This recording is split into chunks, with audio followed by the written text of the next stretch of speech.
Human resource management SAQ1 differentiate between line and staff. Line and staff के बीच में difference क्या है वो करो बोल रहा।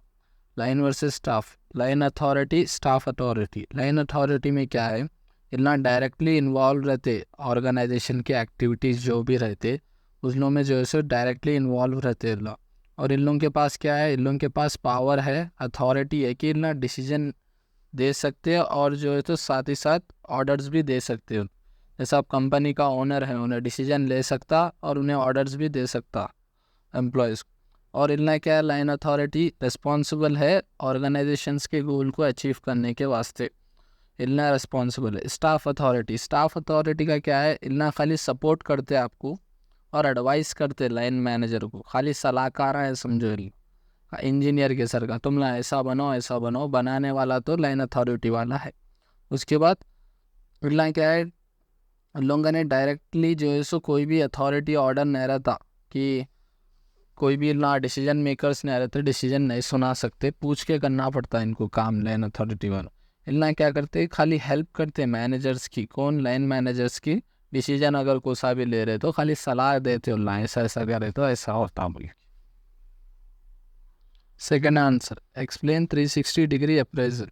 360 डिग्री अप्रेजल क्या है, एक परफॉर्मेंस इवैल्यूएशन मेथड है। मतलब अपनी जो भी अपन परफॉर्म करें, जैसा आप क्रिकेट मैच खेले तो उसका फीडबैक क्या है आपको, वो है उसके अंदर बहुत सारे मल्टीपल रिसोर्सेस। जैसा कि सेल्फ असेसमेंट, सेल्फ असेसमेंट के अंदर अगर कोई एम्प्लॉय काम कर रहा तो उन्हें अपनी परफॉर्मेंस को चेक करता पहले। अरे मैं कल जो है सो 10 कामा कर दिया था, आज मैं एक काम नहीं कर रहा हूँ, या फिर मैं कल एक काम करा था आज 10 कामा कर रहा हूँ। तो उन्हें चेक कर रहा हूँ, वापस सेल्फ अपने आप को चेक कर रहा है असेसमेंट में। सेकंड क्या है, मैनेजर्स असेसमेंट। मैनेजर्स असेसमेंट में क्या है, एम्प्लॉयज़ क्या कर रहे हैं, डायरेक्ट मैनेजर्स की असेसमेंट के परफॉर्मेंस पे देख रहे हैं। मतलब अब मान लो एक टीम का कैप्टन है तो पूरे टीम वाले मिलके क्या कर रहे हैं, वो कैप्टन्स के उस पर परफॉर्मेंस दे रहे हैं। अरे भाई ये कैप्टन अच्छा खेल रहा, अपना पहले के मैचेस से आपको मैचेस को देखे तो बहुत फ़र्क आ रहा है खेलने में, वैसा बोल के। ऑर्गेनाइजेशंस में भी वैसा है, ग्रोथ पहले से बहुत अच्छी हो गई है ये मैनेजर आने के वक्त। उसके बाद क्या है, पीर असेसमेंट। पीर असेसमेंट के अंदर क्या है, कोलीग्स क्या करते हैं, एम्प्लॉयज़ की परफॉर्मेंस को चेक करते हैं। कोलीग्स मतलब आसपास जो साथ रहते हैं उनकी टीम मेंबर्स। अब मान लो एक 7 जनों की टीम है, एक कैप्टन हो गया, अब बाकी के 5 नॉर्मल मेंबर्स हैं। नॉर्मल मेंबर्स में से एक मेंबर को 4 जने मिलके क्या कर रहे हैं, उसके ऊपर परफॉर्मेंस उसकी चेक कर रही है। एक हिसाब से चेक करना है अपने आप को ये। फिर सबऑर्डिनेट असेसमेंट। सबऑर्डिनेट असेसमेंट के अंदर सबऑर्डिनेट क्या कर रहे हैं, एम्प्लॉयज़ की परफॉर्मेंस को ना चेक कर रहे अगर एप्लीकेबल है तो। नेक्स्ट क्या है, कस्टमर असेसमेंट। कस्टमर और असेसमेंट में क्या है, कस्टमर और क्लाइंट्स क्या कर रहे हैं, एम्प्लॉयज़ की परफॉर्मेंस को यहाँ पे चेक कर रहे हैं। जैसा कि अब कोई कार के शोरूम पे गया, अगर अच्छा वाला है तो जो अब कार सेल्स करने वाला रहता है उसको देख के चुनना मैनेजर या फिर एम्प्लॉय बनाते, उन्हें अच्छा समझा सकना कस्टमर्स को आया तो अच्छी तरीके से फ्यूचर्स बताना। जब भी क्या है, कस्टमर इंगेज होता तो कस्टमर भी यहाँ पे चेक करता, अरे एम्प्लॉय ये अच्छा बता रहा अपने को। दूसरे से 2 शोरूम 3-4 शोरूम में से जाके आया तो उन लोगों को एक आ जाता दिमाग में, मांगे तो उन्हें सही ने बताया था, यहाँ अच्छा बता रहा। वैसा एक कस्टमर भी अपने आप को जो है सो एसेस, मतलब अपने आप का फीडबैक भी चेक करते रहता। Third answer, bring out the strategic approach to human resource management.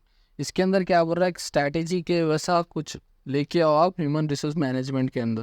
Human resource management के अंदर क्या है, स्ट्रैटेजिक अप्रोच ओवरऑल एक बिजनेस स्ट्रैटेजी है जो ऑर्गेनाइजेशनल गोल्स को अचीव करने के लिए काम में आती है।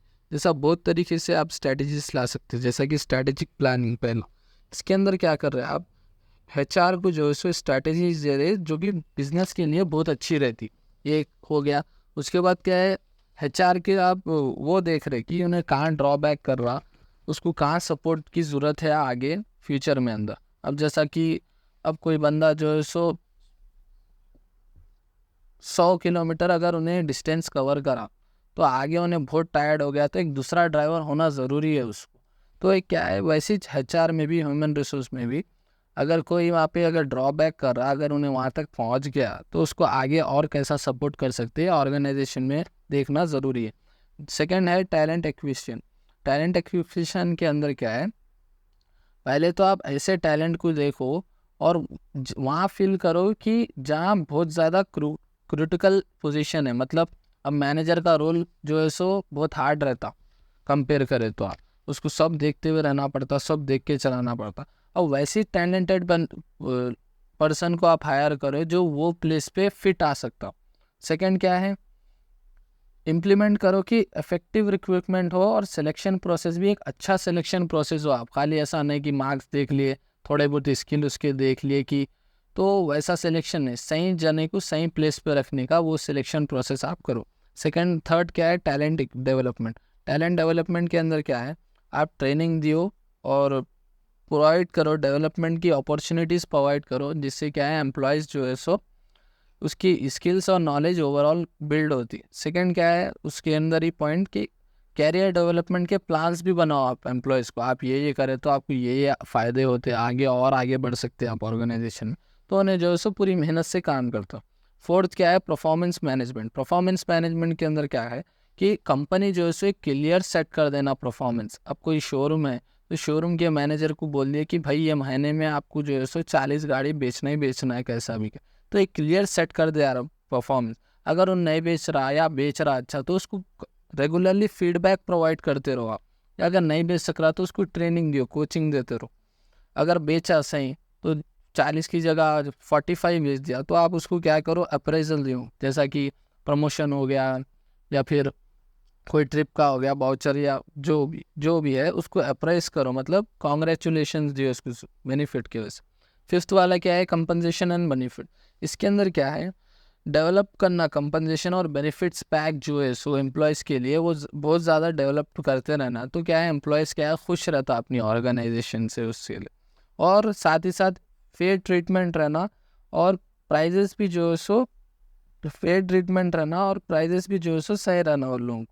मतलब फेयर ट्रीटमेंट के मतलब अब एक हम दो एम्प्लॉय है सेम लेवल के, दो भी मैनेजर्स ही है, अब तो एक को मैनेजर को आप अच्छे से बात कर रहे, दूसरे को नहीं कर रहे, एक की प्राइस आप ज़्यादा रख रहे, दूसरे की बहुत कम रख रहे पे रोल उन लोगों का, तो ऐसा नहीं, फेयर ट्रीटमेंट रहना ज़रूरी है। सेकेंड ये एम्प्लॉयज़, सिक्स्थ वाला है एम्प्लॉयज़ रिलेशन। एम्प्लॉयज़ रिलेशन के अंदर आप एम्प्लॉयज़ के रिलेशन जो है सो बहुत अच्छे रखो, आप एम्प्लॉयज़ के साथ रिलेशन इफेक्टिवली उनके साथ बातचीत करते रहो और उनको ज़्यादा से ज़्यादा मोटिवेट करते रहो। सेकंड क्या है, अगर कोई एम्प्लॉय पीछे काम उससे न हो रहा हो, तो उसको आप देख के उसको समझाओ किस तरीके से ये काम और अच्छा हो सकता, या ऐसा करे तो आपको जल्दी होता, उसको फीडबैक दियो और उसके जो भी मसले या जो भी है उसको प्रॉब्लम्स उसको सॉल्व करो। सेवन्थ है HR एनालिटिक्स।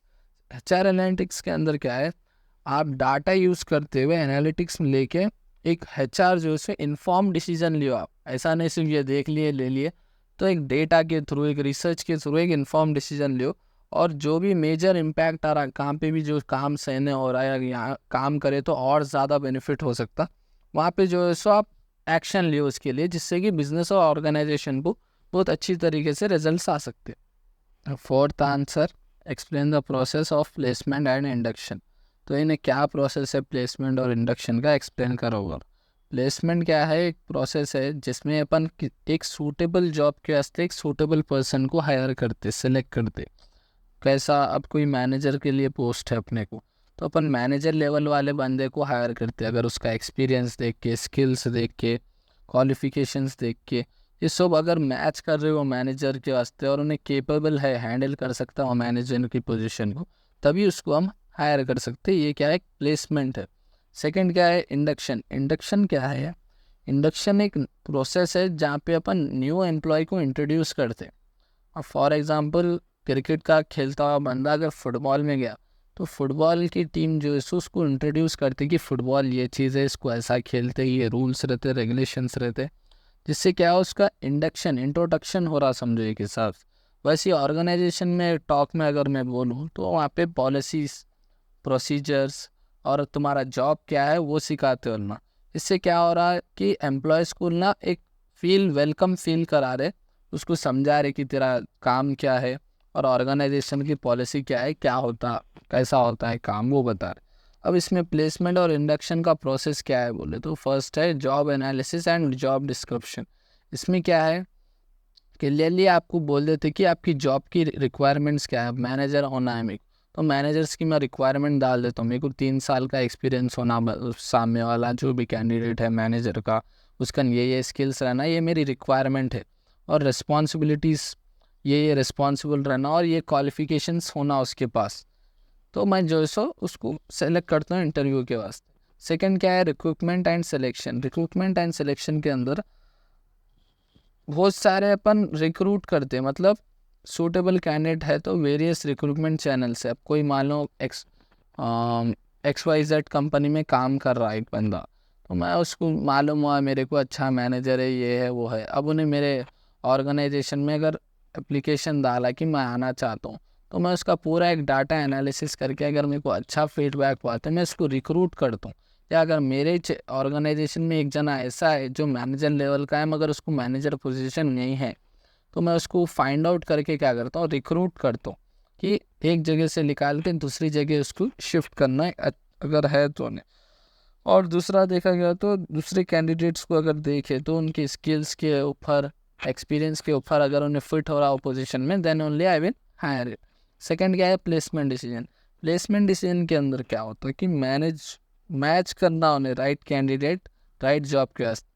जैसा आप मैनेजर लेवल का बंदा है तो मैनेजर की पोस्ट पे चुने जाना, और कैसा जाना, उसके स्किल्स के बेस पे, उसकी क्वालिफिकेशन और उसकी कैरियर मोटो उसको है दिल में कि नहीं भाई मैं मैनेजर बनता हूँ, मैनेजर पोस्ट के लिए मैं हैंडल कर सकता हूँ वो उसके वास्ते। फोर्थ वाला है इंडक्शन प्रोग्राम। इंडक्शन प्रोग्राम के अंदर बहुत सारे वेलकम एंड ओरिएंटेशन। इसके अंदर क्या कर रहे हैं अपन, नए एम्प्लॉय को वेलकमिंग कर रहे हैं, उसको पूरा बता रहे अपनी ऑर्गेनाइजेशन क्या है, क्या काम करती, क्या हमारा मिशन है, क्या विजन है, और क्या वैल्यूज़ है हमारे ऑर्गेनाइजेशन। उसके बाद जॉब रोल्स एंड रिस्पॉन्सिबिलिटी। उसके बाद उसको समझा देते हैं अपन कि तेरा जॉब ये है, तेरी रिस्पॉन्सिबिलिटी ये है, और तेरे हम क्या एक्सपेक्ट करते कि तू क्या काम करना हमारे लिए, हम क्या कराना चाह रहे थे इससे। उसके बाद कंपनी पॉलिसीज़ एंड प्रोसीजर। इसके अंदर क्या कर रहे हैं, एम्प्लॉयज़ को बता दे रहे हमारे कंपनी की ये पॉलिसीज़ है, ये रूल्स है, रेगुलेशंस है, देख बोल। फोर्थ है कि ऑर्गेनाइजेशनल कल्चर। उसको फिर कंपनी का कल्चर और एनवायरनमेंट, वर्क एनवायरनमेंट कैसा है हमारा, वो एक्सप्लेन कर रहे हैं। फिर उसके बाद उसको वर्क प्लेस सेफ्टी, फिर उसको सेफ्टी मेजर्स ये वो बता रहे कि सेफ्टी पोजीशंस क्या है, इमरजेंसी में आप किस तरीके से प्रोटोकॉल्स ले सकते हो। फिर उसको से बोल रहे बेनिफिट्स एंड कंपनसेशन। फिर उसके वास्ते उसके बेनिफिट्स क्या है, तेरे कंपनसेशन पैकेज क्या है, तेरे को क्या क्या बेनिफिट्स है ये ऑर्गेनाइजेशन में काम करने। फिर लास्ट है एक मेंटरशिप एंड कोचिंग। इसके अंदर क्या कर रहे, एक लीडर के अंडर उसको रख रहे कि उसको समझाओ, उसको बताओ, नया है काम सिखाओ उसको बोल के, एक एक्सपीरियंस वाले के अंदर उसको डाल रहे न्यू वाले। फिफ्थ वाला क्या है, फॉलो अप एंड इवैल्यूएशन। इसके अंदर क्या है, रेगुलरली अपन क्या है मीटिंग्स करते रह रहे न्यू एम्प्लॉयज़ के प्रोग्रेस को लेके, और एड्रेस उसको अगर कोई परेशानी आ रही, अगर नहीं कर सक रहा काम, तो क्या क्या उसके फॉल्ट्स है।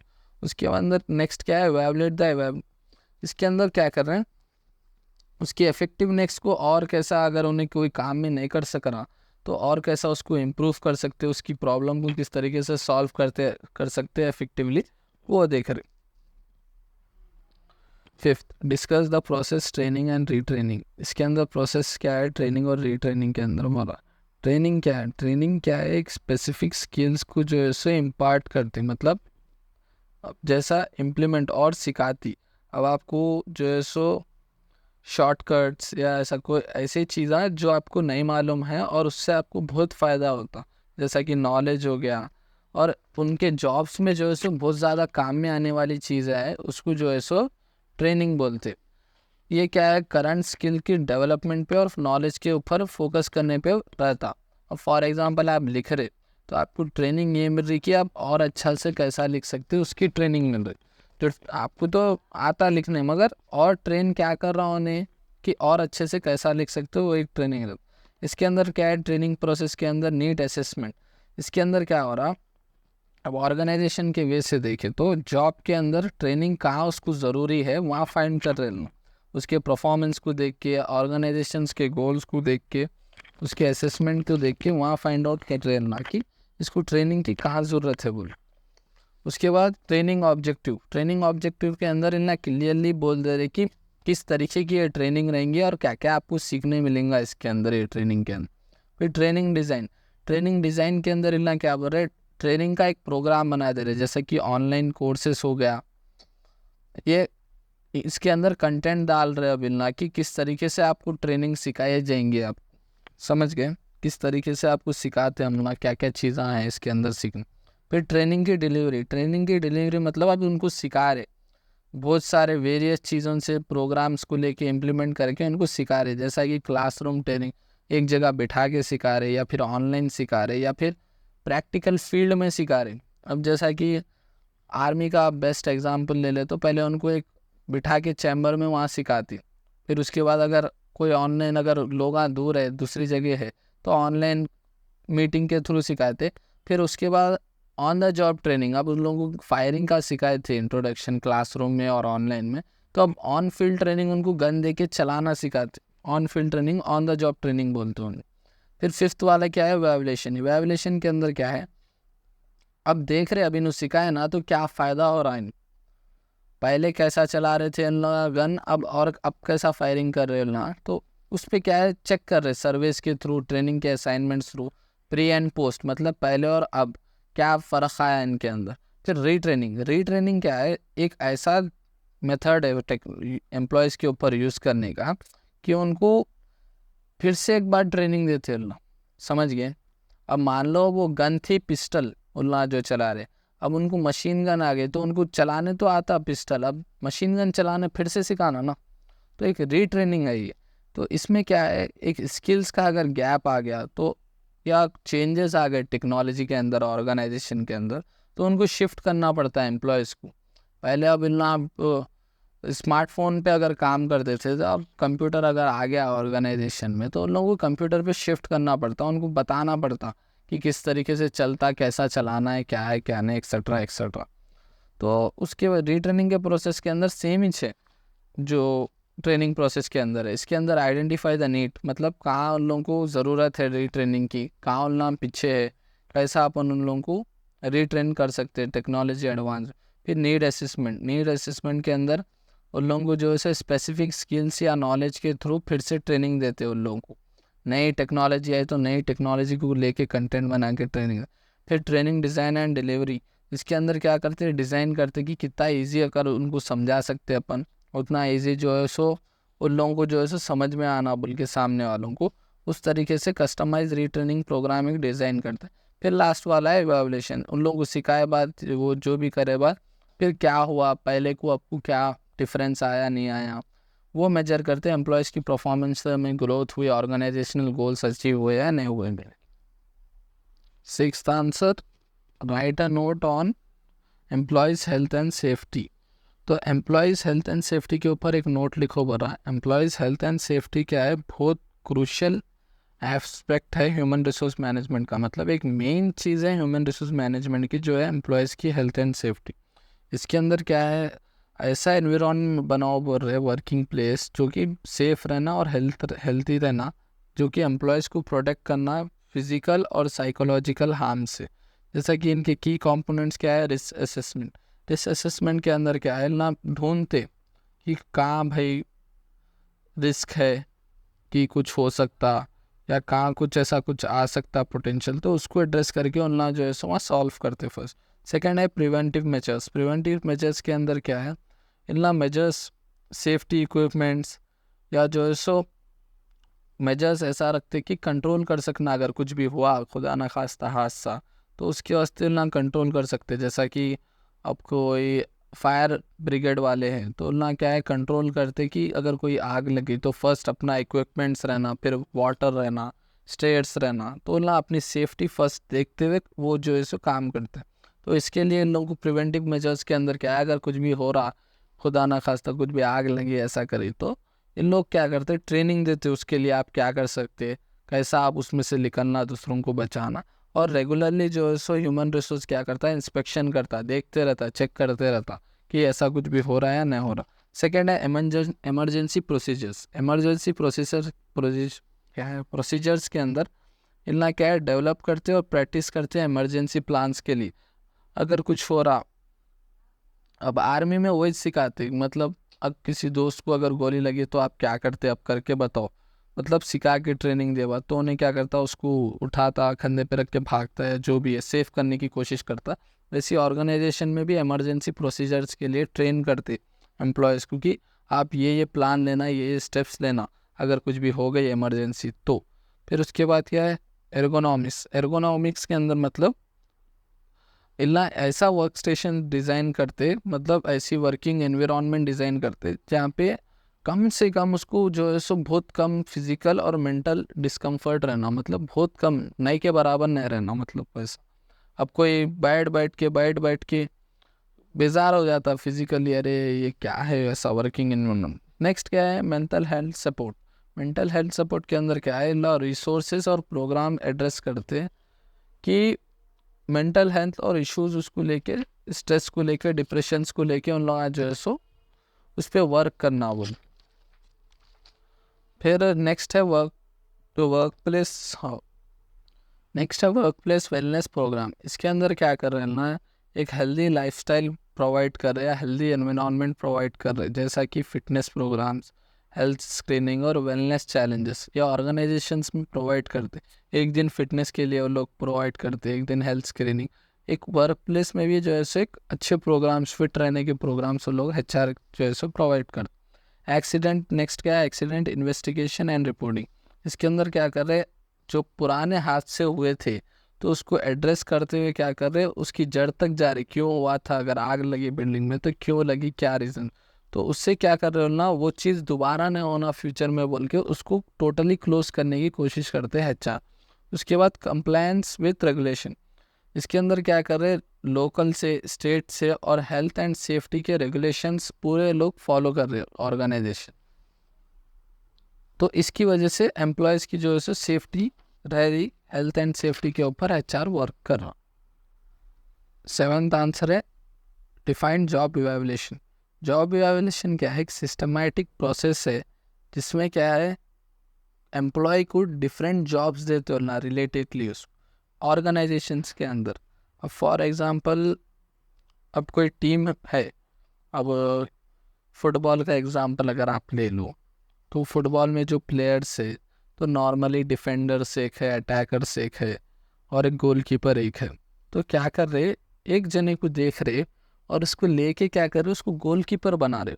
दूसरा एक गोलकीपर है फिर भी एक दूसरा गोलकीपर बना रहे, ताकि चेक करने उन्हें वो डिफरेंट जो भी पोजीशन है, हार्ड पोजीशन है, अब उन्हें नॉर्मल पर्सन है, उन्हें बॉल्स रिसीव करता है और पास करते रहता।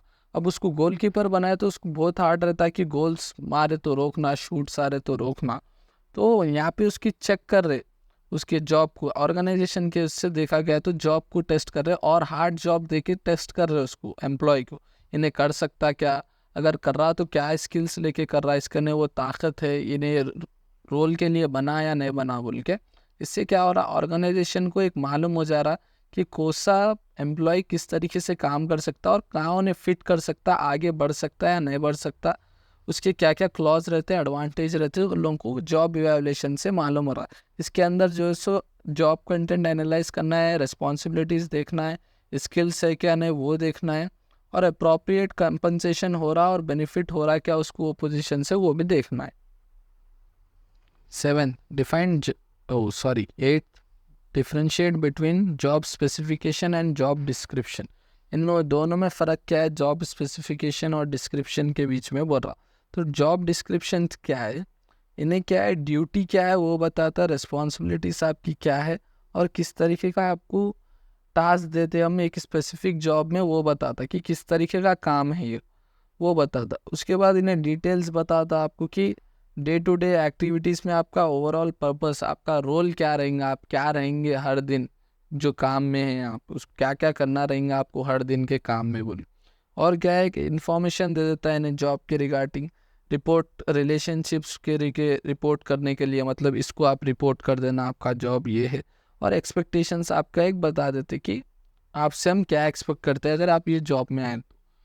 उसके बाद क्या है, जॉब स्पेसिफिकेशन। जॉब स्पेसिफिकेशन के अंदर हमको आपसे क्या क्या होना अगर आपको ये जॉब में आना तो है, समझ गए। अब मैनेजर को हायर कर रहे तो अगर मेरे स्पेसिफिकेशंस ये डिस्क्रिप्शन में आ गया कि मेरे को एक मैनेजर होना, अब मैनेजर में मेरे को क्या क्या होना, वो स्पेसिफिकेशन में आता कि मेरे को मैनेजर एक्सपीरियंस वाला होना, ये एज वाला होना, और उसका नहीं ये स्किल्स रहना, ये रहना। तो स्पेसिफिकेशन के अंदर बहुत सबसे पहले आते क्वालिफिकेशंस, ये रहना उसकी, उसका स्किल्स रहना, उसका नॉलेज रहना, उसका एबिलिटी रहना कि वो जो भी मैं काम दे रहा हूँ उसको इफेक्टिवली उन्हें कर सके।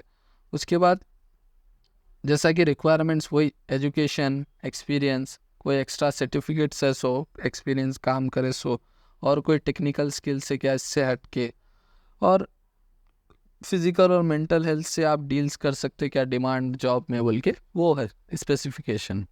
ओवरऑल एक इंटरव्यू प्रोसेस के सर का यही है। Ninth answer, what are the determinants of QWL, quality work life. इसमें क्या है, ओवरऑल आपकी क्वालिटी बता देता पर्सन्स की वर्क एक्सपीरियंस, मतलब उसके पुराने काम को लेके उस जो है सो क्वालिटी वर्क लाइफ बताती। जैसा कि बहुत सारे फैक्टर्स है QWL में।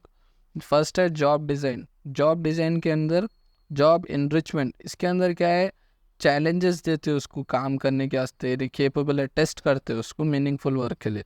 सेकंड है जॉब इनलार्जमेंट, उसमें इसके अंदर क्या है, उसके वास्ते और स्कोप बढ़ जाता हो जॉब्स के लिए। फिर जॉब रोटेशन, उसके जो है सो वही फील्ड में रहते हुए डिफरेंट डिफरेंट टास्क देते उसको काम करो बोल।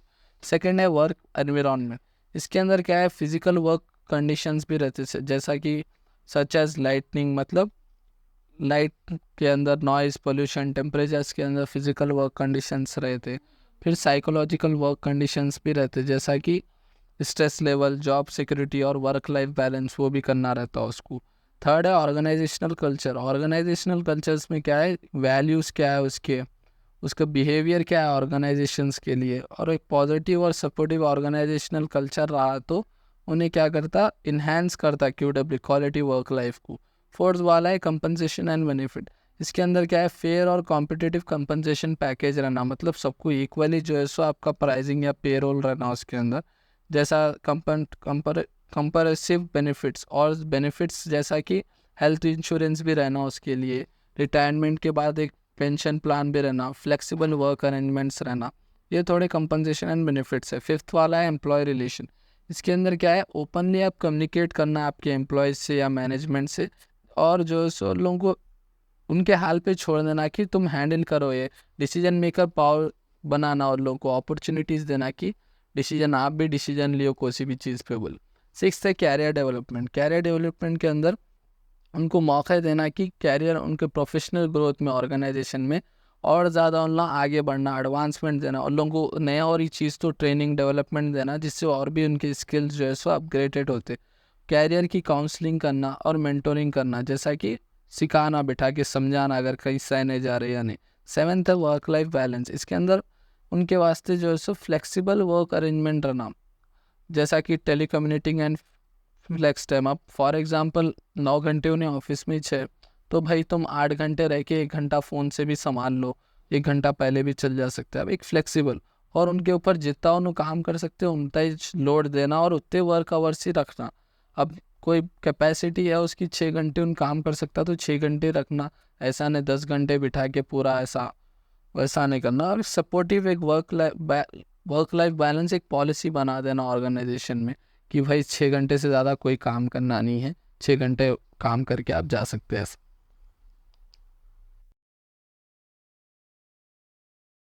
10th answer SAQ human resource management का, describe operative role of human resource management. इसके अंदर क्या है, ऑपरेटिव रोल क्या है ह्यूमन रिसोर्स मैनेजमेंट का, वो बोलो बोलवा। तो ऑपरेटिव रोल मतलब ये जो है सो स्पेसिफिक एक्टिविटीज़ के ऊपर फोकस करता है मैनेजमेंट के, जो कि ऑर्गेनाइजिंग वर्कफोर्स में काम में आता है। जैसा कि एम्प्लॉयमेंट एक है, डेवलपमेंट एक है, फिर कंपनसेशन एक है, मेंटेनेंस एक है। एम्प्लॉयमेंट में क्या है, स्टेप्स है 4, recruitment, selection, placement, induction. Recruitment का मतलब सही जगह को, सही आदमी को सही जगह पे रखना, रिक्रूट करना। अब कोई अच्छे लेवल का है बंदा कि उन्हें वो संभाल सकता हो पोजीशन, मगर उन्हें लो लेवल का जॉब कर रहा, तो उसको रिक्रूट करके जो उन्हें केपेबल है वो लेवल में उसको डाल है। सिलेक्शन, बेस्ट कैंडिडेट्स को स्किल्स के ऊपर, उसके क्राइटेरिया के ऊपर सेलेक्ट करना। प्लेसमेंट मतलब जो सेलेक्ट करे हुए कैंडिडेट है उन लोगों को सही, उन लोगों की प्लेसमेंट देना अप्रोप्रिएट उनके रूल्स के हिसाब से। फिर इंडक्शन, इंडक्शन का मतलब जो नए एम्प्लॉयज़ है उनको ऑर्गेनाइजेशन क्या है, कल्चर क्या है, वेलकमिंग करना, क्या तुम्हारा जॉब रोल्स है वो ये बताना। फिर डेवलपमेंट, डेवलपमेंट में क्या है, डेवलपमेंट में क्या स्टेप्स है, ट्रेनिंग, डेवलपमेंट, परफॉर्मेंस मैनेजमेंट। इसके अंदर क्या है, डेवलपमेंट में क्या हो रहा है कि पहले ट्रेनिंग देना उन लोगों को। अब नए एम्प्लॉयज़ है तो नई ट्रेनिंग है, जो अगर पुराने हैं तो नए स्किल्स के ऊपर, नॉलेज के ऊपर जो नेसेसरी ट्रेनिंग है वो देना। फिर उसके बाद डेवलपमेंट, डेवलपमेंट का मतलब उन लोगों को अपॉर्चुनिटीज़ देना ग्रोथ के, कि आगे बढ़ सकते हैं आप, ये ऑर्गेनाइजेशन में काम करें तो ऐसा नहीं जा कर रहे वहीं रहते, आगे बढ़ सकते हैं, एडवांस स्किल आपकी इन्हेंस होती। फिर लास्ट है परफॉर्मेंस मैनेजमेंट। इसके अंदर क्या है, परफॉर्मेंस मैनेजमेंट के अंदर जो भी गोल्स एक सेट कर देना, अगर कुछ कर रहे हैं आप तो एक ऑर्गेनाइजेशन का ये गोल है, 100 टारगेट है, ये अचीव करो आप कैसा भी। फीडबैक्स उनको देना कि अगर अच्छा कर रहे तो अच्छा फीडबैक है, नहीं तो इस तरीके का आप और अच्छा इम्प्रूव कर सकते हैं, एक तरीके का रिपोर्ट कार्ड है उनके लिए। उसके बाद थर्ड है कंपनसेशन। कंपनसेशन के अंदर एक अप्रोप्रिएट, एक सही फेयर कंपनसेशन पैकेजेस देना, जिसमें सैलरीज आ गए, वेजेस आ गए और बेनिफिट्स हो गए उन लोगों की। पे रोल उन लोगों का जो भी है वो लेबर लॉस से मिलते हुआ रहना, मतलब लेबर लॉस को वायलेट नहीं करना और सेटिस्फाइड रहना होना। उसके बाद क्या है, मेंटेनेंस। मेंटेनेंस के अंदर क्या है कि हमेशा मेंटेन करना कि पॉजिटिव रिलेशन रहना आपके साथ, एम्प्लॉयज़ के साथ आपका, इफेक्टिव कम्युनिकेशंस भी इफेक्टिव रहना उन लोगों के साथ आपकी। तो उसके बाद इंश्योरिंग, एम्प्लॉयज़ से भी इंश्योर करना कि उतना अच्छे है या जॉब से सेटिस्फाइड है उनके नहीं है। और कुछ भी अगर लड़ाई वड़ाई हो गए या फिर नहीं समझ में आ रहा, कॉन्फ्लिक्ट्स हो गए, तो उसको भी रिजॉल्व करना। 11th answer, define downsizing. Downsizing क्या है, एक प्रोसेस है जिसमें एम्प्लॉयज़ को आप कम करते रहते हैं ऑर्गेनाइजेशन के अंदर, जैसा कि अर्ली रिटायरमेंट दे देते हो उनको या फिर निकाल देते हो ऐसा। ये जो है सो बहुत मेजरली यूज़ होता है कॉस्ट कटिंग के लिए और ऑर्गेनाइजेशन की एफिशिएंसी के लिए। अब मान लो एक 4 लोग का काम कर रहा है, अगर वो काम के लिए 2 लोग भी बस है तो ऑर्गेनाइजेशन क्या करती है, जो 2 लोग अच्छे हैं काम करने वाले उनको रख के 2 को निकाल देती, तो वो 2 जनों की तनख्वाह बच जाती है उनको, वो 2 जनों का मेंटेनेंस बच जाता, उन लोगों के एक्सपेंडिचर्स बच जाते, ये 2 जनों के उसमें 4 जनों का काम भी हो जा रहा। मतलब अब जहाँ पे ऐसा है कि 4 जनों का काम है और वहाँ पे 4 जन कर रहे तो एक को कम कर देती, वहाँ पे 3 जनों के ऊपर प्रेशर डाल देती। इससे क्या है कि पैसे बचते हैं ओवरऑल, और इसको जो है सो कॉस्ट कटिंग करते हैं उन लोग, तो इसको डाउन साइजिंग बोलते हैं। 12th वाला है, what is physical contract. Physical contract जो, sorry, psychological contract. Psychological contract ये क्या है कि एक अनरिटन एग्रीमेंट है जिसके अंदर, किसके अंदर, बिटवीन एम्प्लॉय एंड एम्प्लॉयर, मतलब बॉस के अंदर और काम करने के वाले में। रिटर्न नहीं है, मुँह ज़बानी एग्रीमेंट है।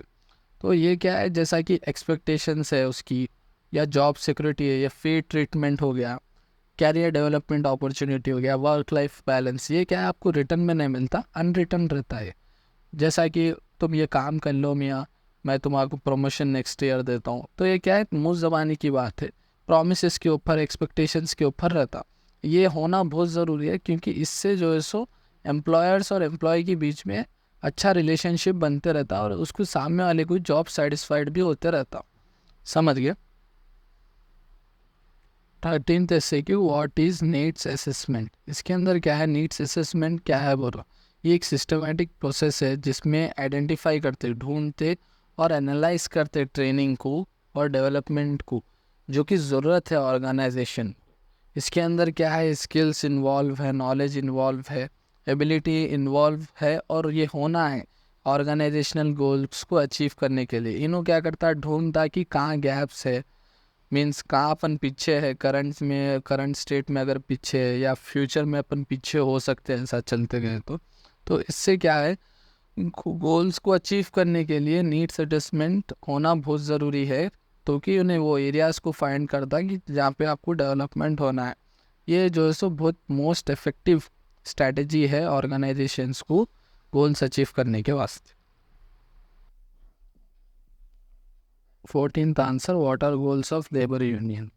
इसके अंदर इन्हें लेबर यूनियंस और ऑर्गेनाइजेशन के अंदर जो कलेक्टिव उनका इंटरेस्ट रहता है वर्कर्स का, स्पेसिफिक इंडस्ट्री को लेके या स्पेसिफिक इंडस्ट्रीज़ को, ऑक्यूपेशन को, गोल को डिसाइड करता। फर्स्ट वाला है इम्प्रूव।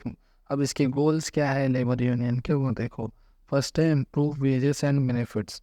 इसके अंदर क्या करते हैं, हायर वेजेस के वास्ते ना नेगोशिएट करते हैं लेबर यूनियन, जिससे क्या हो गया, बेटर बेनिफिट्स हो गया। एग्जाम्पल के वास्ते हेल्थ केयर हो गया, रिटायरमेंट का प्लान हो गया उन लोगों का कि पेंशन आना, हेल्थ केयर रहना, और वर्किंग कंडीशंस भी इम्प्रूव होती। सेकंड है जॉब सिक्योरिटी। जॉब सिक्योरिटी के अंदर ये लॉ क्या करता है कि प्रोटेक्टिंग जॉब, जैसा कि डाउन साइजिंग जॉब भी पड़े, निकाल देना 2 जनों को रखना, या ले ऑफ निकाल देना, रिटायरमेंट देना, उससे प्रोटेक्ट करता। और ट्रेनिंग ऑफर करना और रीट्रेनिंग के प्रोग्राम्स रहना, जिससे जॉब की उसकी सिक्योरिटी रहती है, उसकी जॉब खतरे में नहीं रहती।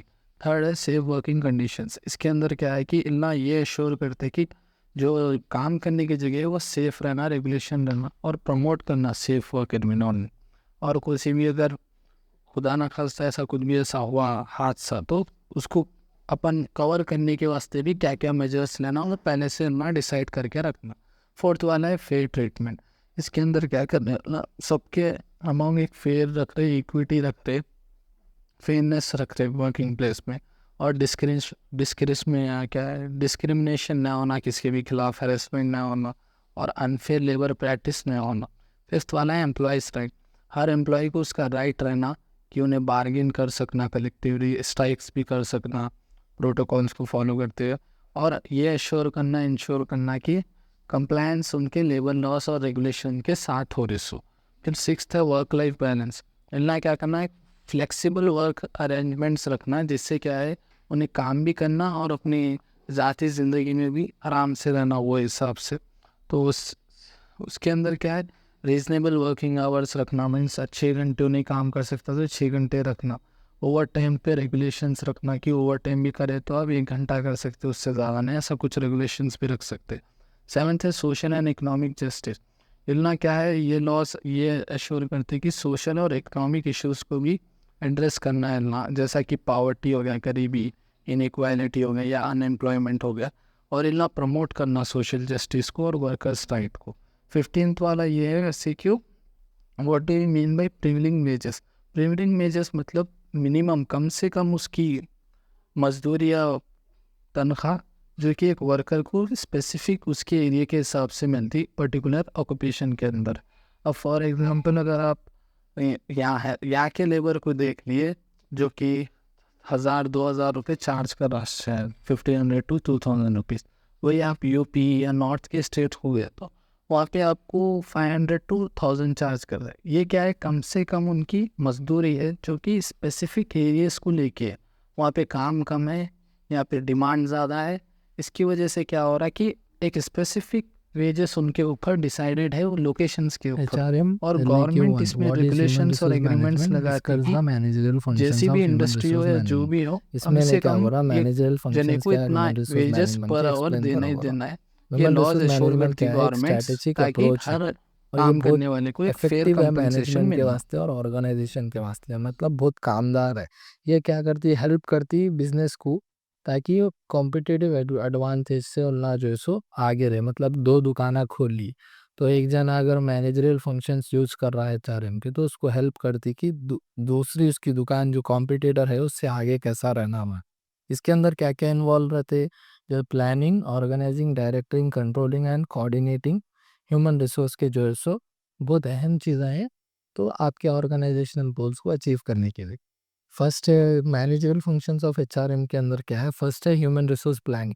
ह्यूमन रिसोर्स प्लानिंग के अंदर क्या है, फ्यूचर के ह्यूमन रिसोर्स HR को नीड होना ज़रूरी है, स्ट्रैटेजीज उसके लिए बनाना ज़रूरी है, स्ट्रैटेजीज उसके लिए होना सो ज़रूरी है। उसके बाद क्या है, टैलेंट होना और प्लानिंग, एक अच्छी प्लानिंग होना उसके लिए गुरुआ, फर्स्ट वाले में। सेकंड वाले में क्या है, रिक्रूटमेंट एंड सिलेक्शन। इसके अंदर क्या बोल रहे, आइडेंटिफाई, ढूंढना अच्छे कैंडिडेट को, पोटेंशियल कैंडिडेट जो वहाँ पे काम कर सकता है सही, वो कैंडिडेट को होना ज़रूरी है। सेकंड क्या है, सेकंड भी वही है, सेलेक्ट करो बेस्ट कैंडिडेट्स को, सेलेक्ट करना मतलब 100 जने इंटरव्यू दे रहे, 100 थोड़ी बेस्ट है, बेस्ट एंड बेस्ट, उसके बेस्ट 100 में से जो बेस्ट है उनको सेलेक्ट करना बोले। फिर क्या है, on boarding new employees, means अब नए एम्प्लॉयज़ को भी आप चांस दूँ, क्या मालूम थोड़े टैलेंटेड रहते हैं मगर एक्सपीरियंस नहीं रहता, और होशियार रहते हैं मगर फील्ड में नहीं रहते, तो होशियारी आ जाती है। थर्ड वाला है परफॉर्मेंस मैनेजमेंट। इसके अंदर क्या कर रहे हैं, परफॉर्मेंस चेक करने, मतलब आप कितने काबिल है चेक करने के लिए क्या कर रहे हैं, गोल्स आपको और एक्सपेक्टेशंस दे दे रहे, भाई हम आपसे ये उम्मीद कर रहे आप दिन के 100 प्रोडक्ट ये बेचो बोल के एक उम्मीद है आपसे, ये आपका गोल है। उसके बाद नेक्स्ट क्या है, प्रोवाइड फीडबैक उन लोगों को रेगुलर प्रोवाइड कर रहे।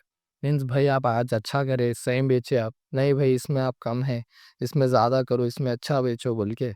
फिर उसके बाद क्या है, अप्रेजल दे रहे। अब तुम 100 बोलते हो, 150 बेच दी, तो भाई बहुत अच्छा करे आप, शुक्रिया बोल के अप्रेजल दे रहे। इम्प्रूवमेंट और अच्छा हो, लोगों अगर इम्प्रूवमेंट ना हो रहा, नहीं बेच सकते, तो फाइन करे कि और अच्छा इतना कैसा कर सकते हैं, किस तरीके से बेच सकते हैं मगर। उसके बाद नेक्स्ट क्या है, training and development. Training and development के अंदर क्या है, वो इच्छा फर्स्ट पॉइंट की ट्रेनिंग की कहाँ ज़रूरत है उन लोगों को ढूंढो। फिर दूसरा कहाँ है, दूसरे में ये कह रहे हैं कि डिज़ाइन करो और सही तरीके की ट्रेनिंग प्रोग्राम उनके लिए बनाओ। अब मान लो उन्हें गाड़ी चलाना सीख रहा, तो गाड़ी चलाने के ऊपर उसको प्रोग्राम बनाओ, गाड़ी ऐसी रहती, यहाँ क्लच रहता, ये रहता, वो बांधने फर्स्ट जो है सो ट्रेनिंग ऐसी होती, वो करने के लिए बताओ। उसके बाद क्या है, अपॉर्चुनिटीज़ दो उनको कि कैरियर कैसा उन लोगों का डेवलप हो सकता है। भाई आप ये करें तो और आगे जा सकते हैं ऑर्गेनाइजेशन में, कंपनी। उसके बाद फिफ्थ वाला क्या है, कंपनसेशन एंड बेनिफिट। इसके अंदर क्या कर रहे हैं आप, एक कंपनसेशन एंड बेनिफिट पैकेज दे रहे हो, मतलब एक वाजबी पैकेज दे रहे हो उन लोग। मीन्स सही तनख्वाह दे रहे हो। उसके बाद क्या है, और उन लोगों का जो पेरोल्स है वो लेबर लॉस से मिलते हुआ रहना, पेरोल्स इन सब पेरोल दे रहे हो, वायलेट नहीं करना आपको उसे भी लेबर लॉस। फिर एम्प्लॉयज़ को मैनेज करते हो और उनके लिए बेनिफिट्स कैसा रहता है, वो प्रोग्राम्स भी डिज़ाइन कर रहे हैं। फिर सिक्स्थ वाला क्या है, एम्प्लॉय रिलेशन। एम्प्लॉय रिलेशन के अंदर क्या है, एक पॉजिटिव एम्प्लॉय रिलेशनशिप मेंटेन कर रहे हैं अच्छी कम्युनिकेशंस के वास्ते। और कुछ भी अगर लड़ लिए कर लिए तो समझदारी से एक दूसरे को सुलह करा रहे। उसके बाद क्या कर रहे हैं, एम्प्लॉय का एंगेजमेंट। कभी क्या है, एम्प्लॉय थक जाता, नए पढ़ने को, नए काम करने को रहता, तो मोटिवेट करके, इंकरेज करके उनसे काम करा। फिर लेबर लॉज और रेगुलेशंस को फॉलो करते हुए रह रहे। सेवन्थ वाला क्या है, health and safety and security. इसमें अंदर क्या कर रहे हैं कि इंश्योर कर रहे हैं कि हेल्थी और सेफ वर्क इन्वायरमेंट रहना है, ऐसा नहीं कि डेंजर्स कभी भी आ सकते हो। और सेफ्टी मेजर्स और इमरजेंसी प्रोसीजर्स हमेशा फॉलो करना बोल के। और हेल्थ एंड वेलनेस का भी प्रोग्राम होला इसके अंदर रखना बोल के। एट में क्या है, लीगल कंपेंस। लीगल कंपेंस के अंदर क्या है, लेबर लॉस को अप टू डेट रख से चलना, और लॉज, लेबर लॉस के रेगुलेशंस को, इसको इंश्योरिंग क्या कर रहे, एम्प्लॉयमेंट्स के लॉज भी जो है सो सही फॉलो होना बोल के बोल रहे। मैनेजरियल लीगल इश्यूज भी जो है सो एम्प्लॉयमेंट्स के रिलेटेड होना बोल के इन्हों बोल रहे। Second answer, what is the role of globalization in forming HR policy and practice. ठीक है, इन्हें क्या बोला, ग्लोबलाइजेशन कैसा एचआर पॉलिसीज और प्रैक्टिस को फार्मिंग करता। ग्लोबलाइजेशन क्या है, एक इम्पैक्ट है एचआर फंक्शंस को ऑपरेट करने के लिए, एक डिज़ाइन करे हुआ एक है। ये क्या है, यहाँ बहुत की वेज है जिससे एचआर पॉलिसीज जो है सो ग्लोबलाइजेशन में इम्प्रूव हो जैसे। फर्स्ट है global talent management. Global talent management के अंदर क्या है, डाइवर्स वर्कफोर्स। इसके अंदर क्या कर रहे हो ना, ऑर्गेनाइजेशन क्या कर रहे हैं, मैनेज कर रहे वर्कफोर्स को डिफरेंट कल्चर्स और बैकग्राउंड में, लैंग्वेजेस में एंड वर्क स्टाइल्स।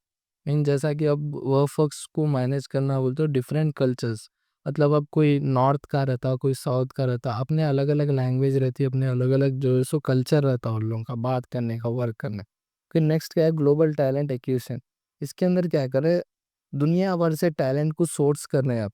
मीन्स हर दुनिया के हर कोने में जो है सो टैलेंटेड लोग आ रहते, और रिक्वायरमेंट स्ट्रैटेजी के हिसाब से जो है सो उन लोगों को काम कर रहे हैं आप। तो नेक्स्ट क्या है, ग्लोबल टैलेंट डेवलपमेंट। इसके अंदर क्या कर रहे हैं, डेवलप कर ले ग्लोबल लीडरशिप प्रोग्राम का। लीडरशिप, अब घर के अंदर क्या है, एक अकेला जो है सो होशियार रहता, बाहर रहता नहीं, बाहर बहुत सारे होशियार लोग आ रहते, तो डेवलप कर रहे, प्रोग्राम्स बना रहे, ट्रेनिंग के टाइप दे रहे, जैसा कि ट्रेनिंग दे रहे एम्प्लॉयज़ को।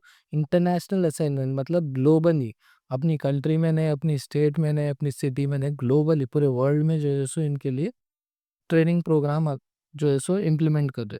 सेकेंड वाला है कंपनसेशन एंड बेनिफिट। इसके अंदर क्या करे, ग्लोबल कंपनसेशन। इसके अंदर क्या करे, इक्विटेबल कंपनसेशन पैकेज कर रहे ग्लोबली, लोकल मार्केट कंडीशंस के हिसाब से देखा गया। तो मतलब अब किसी को आप 5,000 दे रहे, किसी को 50,000 दे रहे, तो उन्हें 5,000 वाला नहीं जी सकता लोकल मार्केट में। तो सही इक्वल डिस्ट्रीब्यूशन रहना, एक सही कंपनसेशन पैकेज रहना, कॉस्ट ऑफ लिविंग देखते हुए, मार्केट कंडीशंस देखते हुए, एक्सचेंज रेट देखते हुए। नेक्स्ट क्या है, बेनिफिट पैकेजेस। इसके अंदर क्या कर रहे हैं, कॉम्पिटिटिव बेनिफिट्स पैकेज जो है सो ऑफर कर रहे, जो ज़रूरत है वर्कफोर्स के लिए, जैसा कि हेल्थ इंश्योरेंस हो गया, रिटायरमेंट प्लान्स हो गया, ये फैमिली लीव पॉलिसीज़ हो गए, ये जो है सो ज़रूरत है, बेनिफिट रहता है उनको। अगर खुदा ना खास्ता उसको कुछ भी हेल्थ के लिए कुछ एक्सीडेंट हो गया, तो हेल्थ इंश्योरेंस की मदद से जो है सो उन्हें वो पैसों का यूज़ कर सकता। फर्स्ट थर्ड वाला है लीगल एंड रेगुलेटरी कंप्लायंस, क्या कंप्लायंस।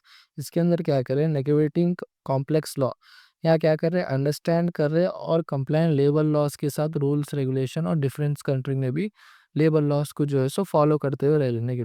मैनेजिंग टैक्स एप्लीकेशन, इसके अंदर क्या कर रहे हैं, टैक्स का कितना टैक्स लगता है वो देखते हुए क्या करें, इंटरनेशनल असाइनमेंट्स और क्रॉस बॉर्डर ट्रांजेक्शन्स देख रहे। अब अपने इंडिया में जो है सो 18% है, तो बाहर कम रहता है ज़्यादा रहता है, वो एड्रेस करते हुए काम कर। फिर फोर्थ वाला क्या है, कल्चरल डाइवर्सिटी एंड इंक्लूजन। इसके अंदर क्या करें, प्रमोटिंग डाइवर्सिटी एंड इंक्लूजन। इसके अंदर क्या कर रहे, क्रिएटिंग इंक्लूसिव वर्क एनवायरनमेंट कर रहे, जिससे कि क्या हो रहा, वैल्यू हो रही, डाइवर्सिटी हो रही, और रेस्पेक्ट डिफरेंस रह रहा, रेस्पेक्ट्स मिल रहा। नेक्स्ट है cross cultural communication, developing effective, मतलब एक अच्छी कम्युनिकेशन डेवलप कर रहे स्ट्रैटेजी, जिससे क्या हो रहा, मिसअंडरस्टैंडिंग नहीं हो रही, अच्छी का तरीके से आप बात करें तो ना उन्हें कंफ्यूज हो रहा ना आप कंफ्यूज हो रहे, गैप्स भी नहीं रहे दोनों में। फिफ्थ वाला है ग्लोबल मोबिलिटी। ग्लोबल मोबिलिटी के अंदर मैनेजिंग मैनेजिंग एक्सपर्टीज जो भी है, इसके अंदर क्या करे, सपोर्ट और रिसोर्स ऑफ एम्प्लॉयज़ को जो है सो फॉरेन कंट्रीज में सपोर्ट प्रोवाइड करे। इन सबको, यहाँ इंडिया की कंपनी है तो बाहर से वर्क कर रहा, या फिर उसके ब्रांच एक बाहर है तो वहाँ पे वर्क कर रहा, तो उसको देखते हुए जैसे काम कर रहा है यहाँ पे, उसको सपोर्ट किस तरीके से हम सपोर्ट दे सकते हैं, कंपनसेशन के थ्रू या जैसा भी उसको सपोर्ट दे।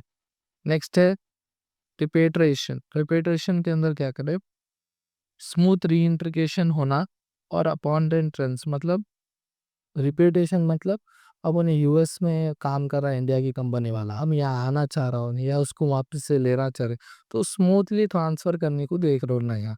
सिक्स्थ वाला है technological and digital HR, leveraging technology, utilizing HR technology manage करती ग्लोबल वर्कफोर्स पे, यूटिलाइज कर रहे एचआर टेक्नोलॉजी ग्लोबल फोर्स पे, जैसा कि ट्रैक परफॉर्मेंस देखने के लिए, स्ट्रीमलाइन एचआर प्रोसेस के लिए। सेकेंड है डेटा एनालिटिक्स। डेटा एनालिसिस के अंदर क्या, डेटा एनालिटिक्स का यूज़ करते हुए क्या कर रहे, इन्फॉर्म डिसीजंस ले रहा, मीन्स अब डेटा देखते हुए डिसीजन ले रहा सामने वाला, टैलेंट को कहाँ वहाँ पे लगा सकते हो और आगे क्या प्लान कर सकते हो वर्कफोर्स का, वो देखते हुए जो उस पे बात कर रहा। थर्ड वाला है third answer, what is human resource planning और what are the sources and techniques of recruitment. इसके अंदर इन्हें ये बोला कि ह्यूमन रिसोर्स प्लानिंग क्या है बोलो, और सोर्स और टेक्निक उसके रिक्रूटमेंट मीन्स हायर करने के क्या है वो बोलो। ह्यूमन रिसोर्स प्लानिंग एचआरपी एक प्रोसेस है anticipation of an organization future human resource needs. मतलब ये है कि एक अंदाज़ा है ऑर्गेनाइजेशन को आगे कहाँ पे ह्यूमन रिसोर्स की नीड है, मतलब कहाँ पे आगे ज़रूरत पड़ती है एम्प्लॉयज़ की, उनको वो नीड है। इसके लिए ना क्या कर रहे हैं, स्ट्रैटेजीज़ बना रहे जो वो रिक्वायरमेंट्स को मीट करने के लिए, जैसा कि इसके अंदर क्या-क्या इन्वॉल्व है, फ्यूचर डिमांड ऑफ लेबर की आगे कहाँ कितने लोग लगेंगे अपन को, पोटेंशियल स्किल्स गैप, मतलब कहाँ स्किल नहीं है लोगों के अंदर और कहाँ गैप्स है, डेवलपिंग प्लान जिसके लिए ना रिक्रूट करना, ट्रेन करना और या रिटेन करना एम्प्लॉयज़ को, वो चेक करते। Sources of recruitment, internal sources के अंदर क्या है, फर्स्ट है प्रमोशन। प्रमोशन का मतलब एम्प्लॉय जो क्वालिफाइड है, मतलब अच्छा काम करने वाले हैं, तो आप उसको क्या करते, ज़्यादा काम देते और आगे पोस्ट करते हो उसके, भाई अभी नहीं मैनेजर लेवल का है, ये एरिया अच्छा संभाला तो इसको ये एरिया भी दियो, 2 एरिया संभालो, प्रमोशन दियो उसको 2 एरिया की, बड़ा मैनेजर बनो, अच्छा संभालता हो। सेकेंड है ट्रांसफर। ट्रांसफ़र का मतलब क्या है, एम्प्लॉयज़ को एक जगह से दूसरी जगह ट्रांसफ़र कर रहे हैं, दूसरे डिपार्टमेंट्स में, जिसे उसकी लोकेशंस को देखते हुए अच्छा हैंडल कर सकता बोल के कैपेबल है। फिर एम्प्लॉयर रेफरल्स के अंदर क्या है, अब मेरा एक दोस्त है एम्प्लॉय, तो मैं क्या कर रहा हूँ, सर उन्हें अच्छा काम करता सर कर रहा हूँ, आपको प्रमोशन दो, रेफर कर रहा हूँ मैं, एम्प्लॉयज़ के थ्रू रेफर करूँ, मैं एम्प्लॉय हूँ करंटली, तो मैं दूसरे जने को रेफर करते हुए क्या करूँ, एक पोटेंशियल कैंडिडेट है, आप एक मौका दे के देखो इसको बोलो। सेकेंड है एक्सटर्नल सोर्सेस के अंदर डायरेक्ट रिक्रूटमेंट के अंदर क्या कर रहे हैं ना, डायरेक्टली जॉब पोजीशन वालों को हायर कर रहे और एडवर्टाइजमेंट्स दे रहे। वो बहुत सारे कंपनियाँ लगाती कि मेरे को ये वाले जॉब वैकेंसी है, आप कोई भी ज्वाइन करना चाह रहे तो कर सकते, ऐसा जो है सो लगाते। फिर एम्प्लॉयमेंट एजेंसी के अंदर क्या कर रहे, एक एजेंसी को वो जिम्मेदारी दे दे रहे कि एजेंसी वाले तुमला हमारे अच्छे बंदे उठा के लाके दियो काम करने वाले। सेकेंड है कैंपस रिक्रूटमेंट के अंदर जैसा अपन का कॉलेज है, जैसा अपने पास लोग आते हैं इंटर्नशिप्स के लिए, वहाँ से अपन को लेके जाते रिक्रूट करके, या फाइनल के बैच को जो है सो नौकरी मिलती, कैंपस प्लेसमेंट जिस तरीके से बोलते हैं वो। फिर सेकंड है वॉकिंग इंटरव्यूज के अंदर क्या करते हैं, डायरेक्टली ना आप जो है सो आप वॉक इन करते हैं, मतलब इंटरव्यू दे सकते हैं जाके, वरना इमीडिएटली हायरिंग नीड्स, मतलब उनको बहुत जल्द ज़रूरत है वो चीज़ों की, इसलिए ऑनलाइन इमीडिएटली वॉकिंग इंटरव्यूज करते हैं। ऑनलाइन जॉब्स पोर्टल्स का मतलब ऑनलाइन से लोगों को ना हायर करते, जैसा कि लिंक्डइन हो गया, जिससे क्या होता कि वहाँ पे ऑर्गेनाइजेशन जल्दी अप्रोच होती है उन लोगों को हायर करने के लिए, वहाँ से जॉब होता है। सोशल मीडिया के थ्रू जो है सो पोटेंशियल कैंडिडेट्स को ऑर्गेनाइजेशन कनेक्ट करती है। अच्छा काम करने वाला है, अच्छा वीडियो एडिटर है, तो ऑर्गेनाइजेशन उसको कनेक्ट करके पूछती है आपकी वीडियो स्किल्स अच्छी है, आप काम करना चाह रहे हैं या नहीं करना चाह रहे। फिर रिक्रूटमेंट टेक्निक्स, ये तो हो गया सोर्सेस ऑफ रिक्रूटमेंट, मीन्स कहाँ कहाँ से आप लोगों को अपनी कंपनी में जॉइंस कर सकते। अब टेक्निक्स क्या है रिक्रूटमेंट्स की, वो बढ़ रहा हूँ। फर्स्ट है जॉब एनालिसिस के अंदर क्या कर रहे हो ना, क्लियरली बोल दे रहे कि जॉब रोल क्या है, आपकी जिम्मेदारी क्या है, और क्वालिफिकेशंस क्या है हमारी ये जॉब के वास्ते, क्या होना हम आपको डिग्री आप पास रहना, आपको एक्सपीरियंस रहना, ये वो जो। फिर जॉब डिस्क्रिप्शन के अंदर एक टाइटल जॉब डिस्क्रिप्शन बता रहे जो कि सूटेबल कैंडिडेट्स को पसंद आना हो, आपका रोल मैनेजर का रहेगा या आपका रोल एचआर का रहेगा ऐसा। फिर उसके बाद जॉब स्पेसिफिकेशन, इसके अंदर क्या कर रहे, क्वालिफिकेशन को आपकी डिफाइन कर रहे, स्किल्स के आपको बता रहे, स्किल्स दिखाओ कर रहे, एक्सपीरियंस जो है जॉब के लिए होना वो है क्या नहीं वो चेक कर रहे। उसके बाद नेक्स्ट है रिक्रूटमेंट एडवर्टाइजिंग, बहुत सारे वेरियस चैनल्स यूज़ कर रहे जॉब ओपनिंग्स के वास्ते, एडवर्टाइज अब टीवी पे आते, घर बैठे काम कीजिए ये वो बोल के, तो वो जॉब न्यूज़पेपर्स पे सोशल मीडिया पे बहुत सारे प्रमोट करते कि टेक्निक से ही और सारे लोगों को आने के वास्ते। फिर सेकंड है screening and resuming and applications, इसमें अंदर क्या कर रहे हैं, रिज्यूमे जो आप देते जॉब के टाइम पे उसको रिव्यू कर रहे, एप्लीकेशंस को अब 100 जने अब सीवी दिए, अब वहाँ उसको ज़रूरत 15 जनों की, तो उन्हें क्या करता है शॉर्ट लिस्ट करना शुरू करता है, जो उसके क्राइटेरिया को मीट करते वही 15 लोगों के जो सो लोगों लेता। फिर कंडक्टिंग इंटरव्यूज, अब जो शॉर्ट लिस्ट हुए हुए इंटरव्यूज लेते हैं उन लोगों की टेक्निक, जैसा कि स्ट्रक्चर इंटरव्यू रहता, अनस्ट्रक्चर इंटरव्यू रहता, पैनल इंटरव्यूज रहता है। पैनल इंटरव्यू मतलब 4-5 जने एक साथ बैठा के आपसे एक सवाल करते हैं, यूपीएससी के अंदर स्ट्रक्चर के अंदर एक जना बैठ के ऑफिशियल हायर वाला, ऑफिशियल कंपनी का पर्सन आपसे बात करता, अनस्ट्रक्चर के अंदर एक एजेंसी वाले आपसे मिलके बात करके पूछते इंटरव्यू लेते।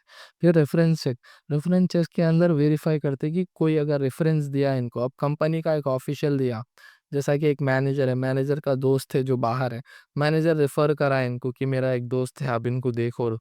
फिर उसके बाद क्या है प्री एम्प्लॉयमेंट टेस्ट के अंदर क्या है, प्री एम्प्लॉयमेंट टेस्ट के अंदर उसको टेस्ट करते हैं एम्प्लॉयमेंट को, एम्प्लॉय जैसा कि यूपीएससी में है जब आईएएस का इंटरव्यू लेते हैं ना, चेक करते हैं अगर आप ये सिचुएशन में रहते तो क्या करते हैं आईएएस के तौर, वो है। फिर उसके बाद बैकग्राउंड चेक के अंदर क्या करते हैं, एम्प्लॉयज़ को हायर करने से पहले उसका कोई क्रिमिनल रिकॉर्ड तो है क्या नहीं है, एम्प्लॉयमेंट हिस्ट्री क्या है, उससे काम करने वाला है या भागते रहता है इधर से उधर, एजुकेशन क्वालिफिकेशन जो दे रहा है वो सही है या नहीं।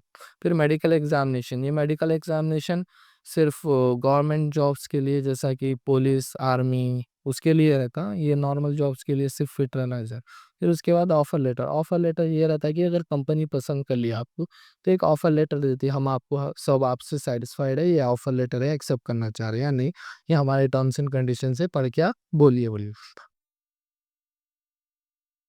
Fourth answer what is career planning, what are its benefit, इसके अंदर क्या बोला, कैरियर जो है सो एक सिस्टमेटिक अप्रोच है जो कि आइडेंटिफाई करती लॉन्ग टर्म गोल्स के लिए, मीन्स जैसा कि लॉन्ग टर्म गोल्स कोई सोच के रख रहा तो कैरियर प्लानिंग बहुत ज़रूरी है, तो डेवलप होता है उसके अंदर प्लानिंग। इसके अंदर क्या है, एक कैरियर ऑब्जेक्टिव मतलब आगे क्या बनना है आपको सेट करना पड़ता, स्किल्स को आइडेंटिफाई करना पड़ता, अगर गैप्स है नॉलेज के बीच मतलब नहीं मालूम तो वो फिल करना, आप कोई चीज़ के बारे में आपको नहीं मालूम है तो मालूमात करना, फिर स्ट्रैटेजीज बनाना उसके वास्ते, एक नेसेसरी क्वालिफिकेशन और एक्सपीरियंस होना उसके वास्ते, क्वालिफिकेशन होना, एक एक्सपीरियंस होना।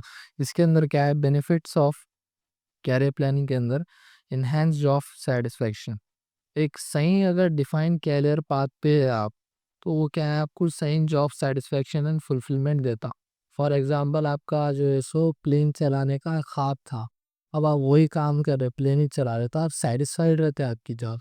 आपको प्लेन चलाना था, आप ऑटो चला रहे बोलते तो सेटिस्फाइड रहते क्या, वो जॉब से नहीं रहते, खुली बात। फिर नेक्स्ट क्या है इंक्रीज मोटिवेशन। इसके अंदर क्या है अगर आप सही गोल सेट करे तो क्या है आपका जो है सो मोटिवेशन बूस्ट रहता और प्रोडक्टिविटी भी वही हिसाब से रहती। अब आप एक गोल रख लिए, एक टारगेट रख लिया, आज 10 आंसर पढ़ना है बोल के, एक आंसर आप पढ़ लिए, अब दूसरे आंसर में तो आप मोटिवेटेड रहते उसके और जल्दी वो काम के लिए बूस्ट रहते उसके अंदर। फिर क्या है इम्प्रूव डिसीजन मेकिंग।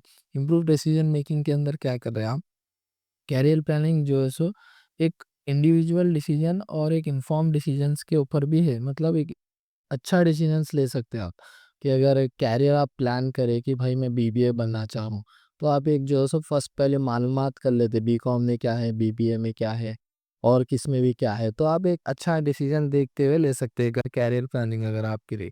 फिर इनहेंस कैरियर एडवांसमेंट।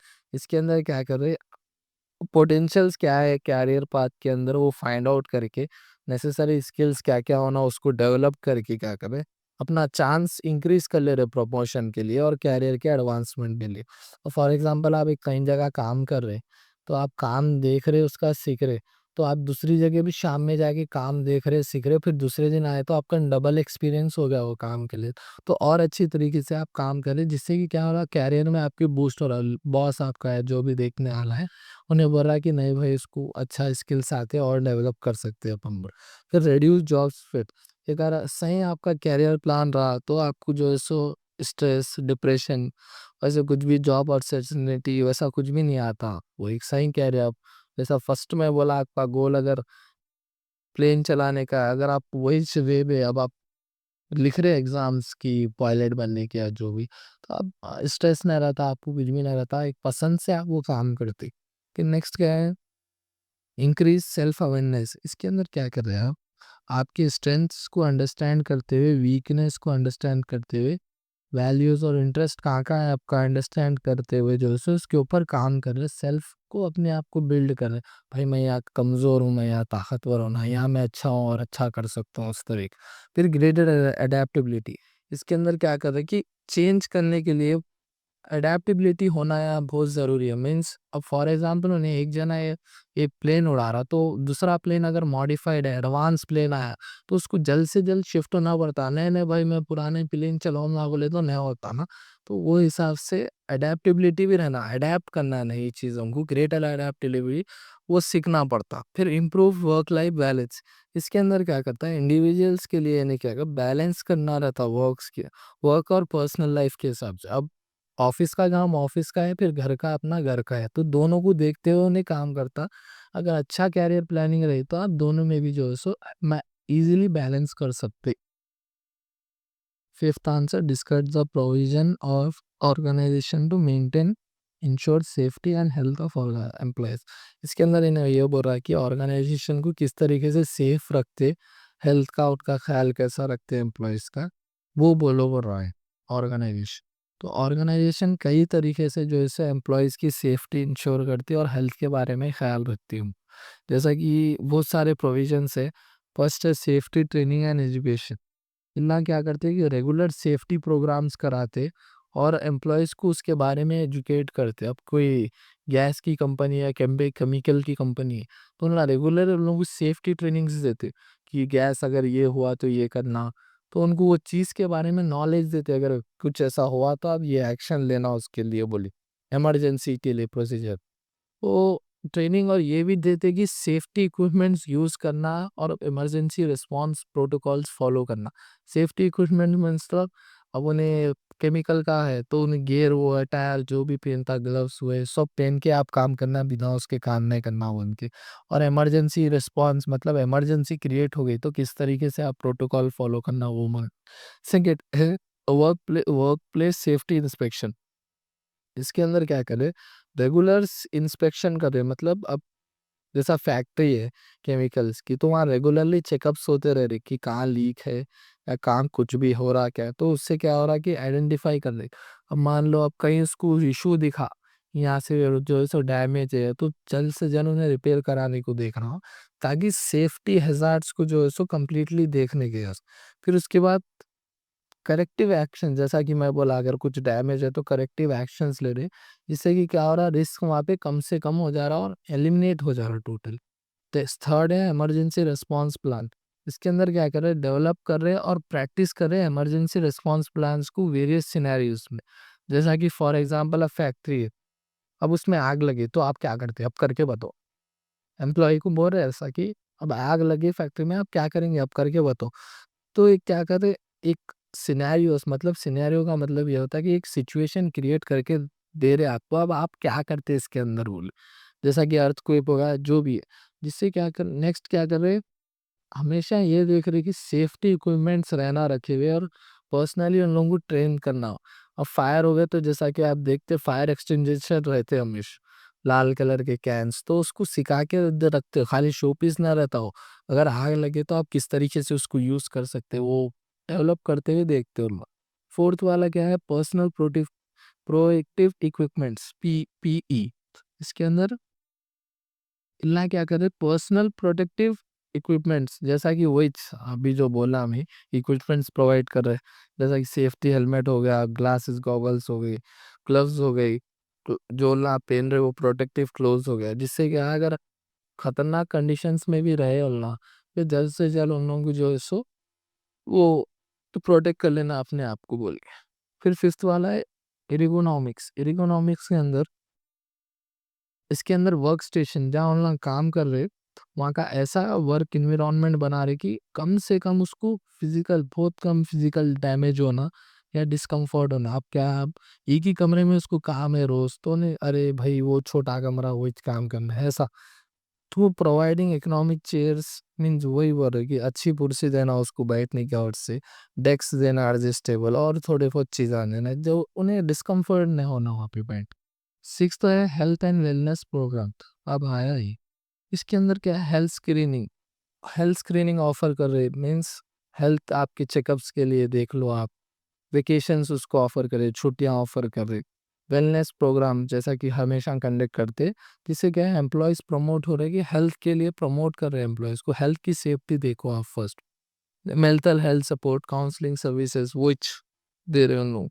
सेवेंथ है occupational health services. Occupational health services के अंदर मेडिकल सर्विसेज दे रहे हैं ना, कुछ भी अगर जैसा कि फर्स्ट एड या फिर इमरजेंसी मेडिकल, अब उन्हें गिर गया, एक्सीडेंट हो गया, तो उन लोगों को ऑक्यूपेशनल हेल्थ सर्विस, तो अब जो भी बिल होता हॉस्पिटल में उन्हें रहा, तो वो बिल्स की जो है सो फाइनेंशियली हेल्प कर रहे, रेगुलर चेकअप्स कर रहे, मीन्स मॉनिटर कर रहे हेल्थ एम्प्लॉय की हेल्थ रेगुलर, जैसा कि कैंपसेस में बहुत जगह ऐसा होता कि रेगुलर चेकअप्स होते एम्प्लॉयज़ के काम करने वालों। एट्थ वाला है कंप्लायंस विद सेफ्टी रेगुलेशन। इसके अंदर क्या करे, लोकल से और फेडरल से, वहाँ के लोकल स्टेट से बोर्ड रहता है एक सेफ्टी का, सेफ्टी रेगुलेशन स्टैंडर्ड्स, उसे जो है सो रेगुलरली जो है सो मेंटेन कर रहे हो रेगुलेशंस। फिर next time maintaining accurate record, जिसके अंदर क्या करे ना, एक रिकॉर्ड हमेशा मेंटेन रख रहे कि सेफ्टी इंसिडेंट्स और इंजरीज क्या क्या हुई, मीन्स ये वो मंथ जो है सो एक केमिकल का टैंक गिर गया था, कहीं को गिरा, किस तरीके से गिरा, आइंदा नहीं गिरने के लिए क्या करते हो वो। नाइन्थ वाला है एम्प्लॉय इन्वॉल्वमेंट इन सेफ्टी। इसके अंदर क्या कर रहे हैं, एम्प्लॉयज़ का पार्टिसिपेशन सेफ्टी कम्युनिटी में देख रहे और सेफ्टी को इंटीटेव कर रहे, एक कल्चर प्रमोट कर रहे कि सेफ्टी है आपकी, अवेयरनेस है आपकी, और रिस्पॉन्सिबिलिटी भी है आप यहाँ पे बोल।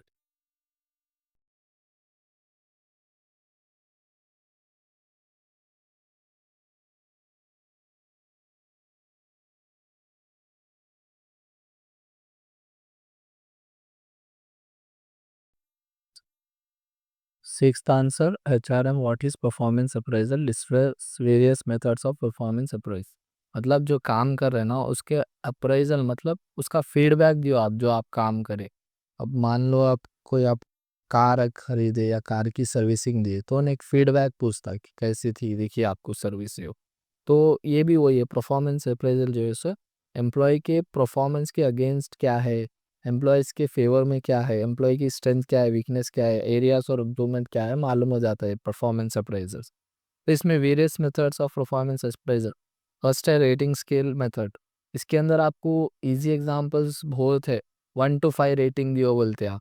तो अब आपको अच्छा दिखा उसकी सर्विस या कुछ भी, तो आप क्या करते सीधा उसको 5 रेटिंग देते, एक्सीलेंट या 4.5 या 3, 2, अच्छा नहीं दिखा 1।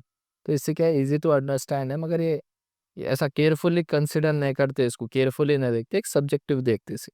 सेकंड है critical incident method. Critical incident method के अंदर इतना क्या करे, एक स्पेसिफिक बिहेवियर्स पे फोकस कर रहे, जो क्या करे इम्पैक्ट करे सिग्निफिकेंटली परफॉर्मेंस पे, बहुत पॉजिटिव और नेगेटिव। अब उसको प्रेशराइज कंटेंट में डाल के, मतलब प्रेशराइज काम दे के देख रहे कि उन्हें वो इंसिडेंट को हैंडल कर सक रहा है या नहीं हैंडल कर रहा। तो ये टाइम कंज्यूमिंग है, क्योंकि इसमें डाटा कलेक्ट करना और एनालाइज करना रहता है इंसिडेंट्स को। सेकंड है थर्ड है सॉरी चेकलिस्ट। चेकलिस्ट के अंदर क्या कर रहे, बिहेवियर का स्टेटमेंट जो है सो प्रोवाइडेड कर रहे हो उन लोगों को। अप्राइजर क्या कर रहा, एक शीट दे रहे इसके गुड्स एंड, अप्राइजर क्या कर रहा, चेक कर रहा बेस्ट है क्या एम्प्लॉयज़ की परफॉर्मेंस और नेक्स्ट बोल के। इससे क्या हो रहा, क्विक और इजी एडमिनिस्ट्रेटर को काम करने के वास्ते। ये इंडिविजुअल परफॉर्मेंस के कैप्चर नहीं करता, मीन्स अकेला बहुत ओवरऑल अटेंडेंस अच्छी है नहीं है, या फिर बिहेवियर अच्छा है नहीं है। ये एक चेकलिस्ट, मतलब बहुत सारी चीज़ें इसके अंदर आती। फोर्थ है paid comparison comparison method. Paid comparison methods के अंदर क्या है, मतलब दूसरे से आपको कंपेयर कर रहे। कंपेयर मतलब ये बहुत सारा कंपेयर, मतलब अब एक एक बच्चा है जो अच्छा पढ़ता और एक एक बच्चा है, तो अब अच्छे बच्चे से पढ़ते हो उसके साथ कंपेयर कर रहे हैं आप। अच्छा वो बच्चा अच्छा पढ़ रहा है, ये बच्चा अच्छा पढ़ रहा है नहीं पढ़ रहा, उसका स्किल्स है इसका है या नहीं। तो ये क्या है, कंपेयर करके देख रहे। इसके अंदर क्या हो रहा, बहुत सारे कैटेगरीज आ जाते हैं, टॉप परफॉर्मेंस, लो परफॉर्मेंस, एवरेज परफॉर्मर्स, सब परफॉर्मर्स आ जाते हैं।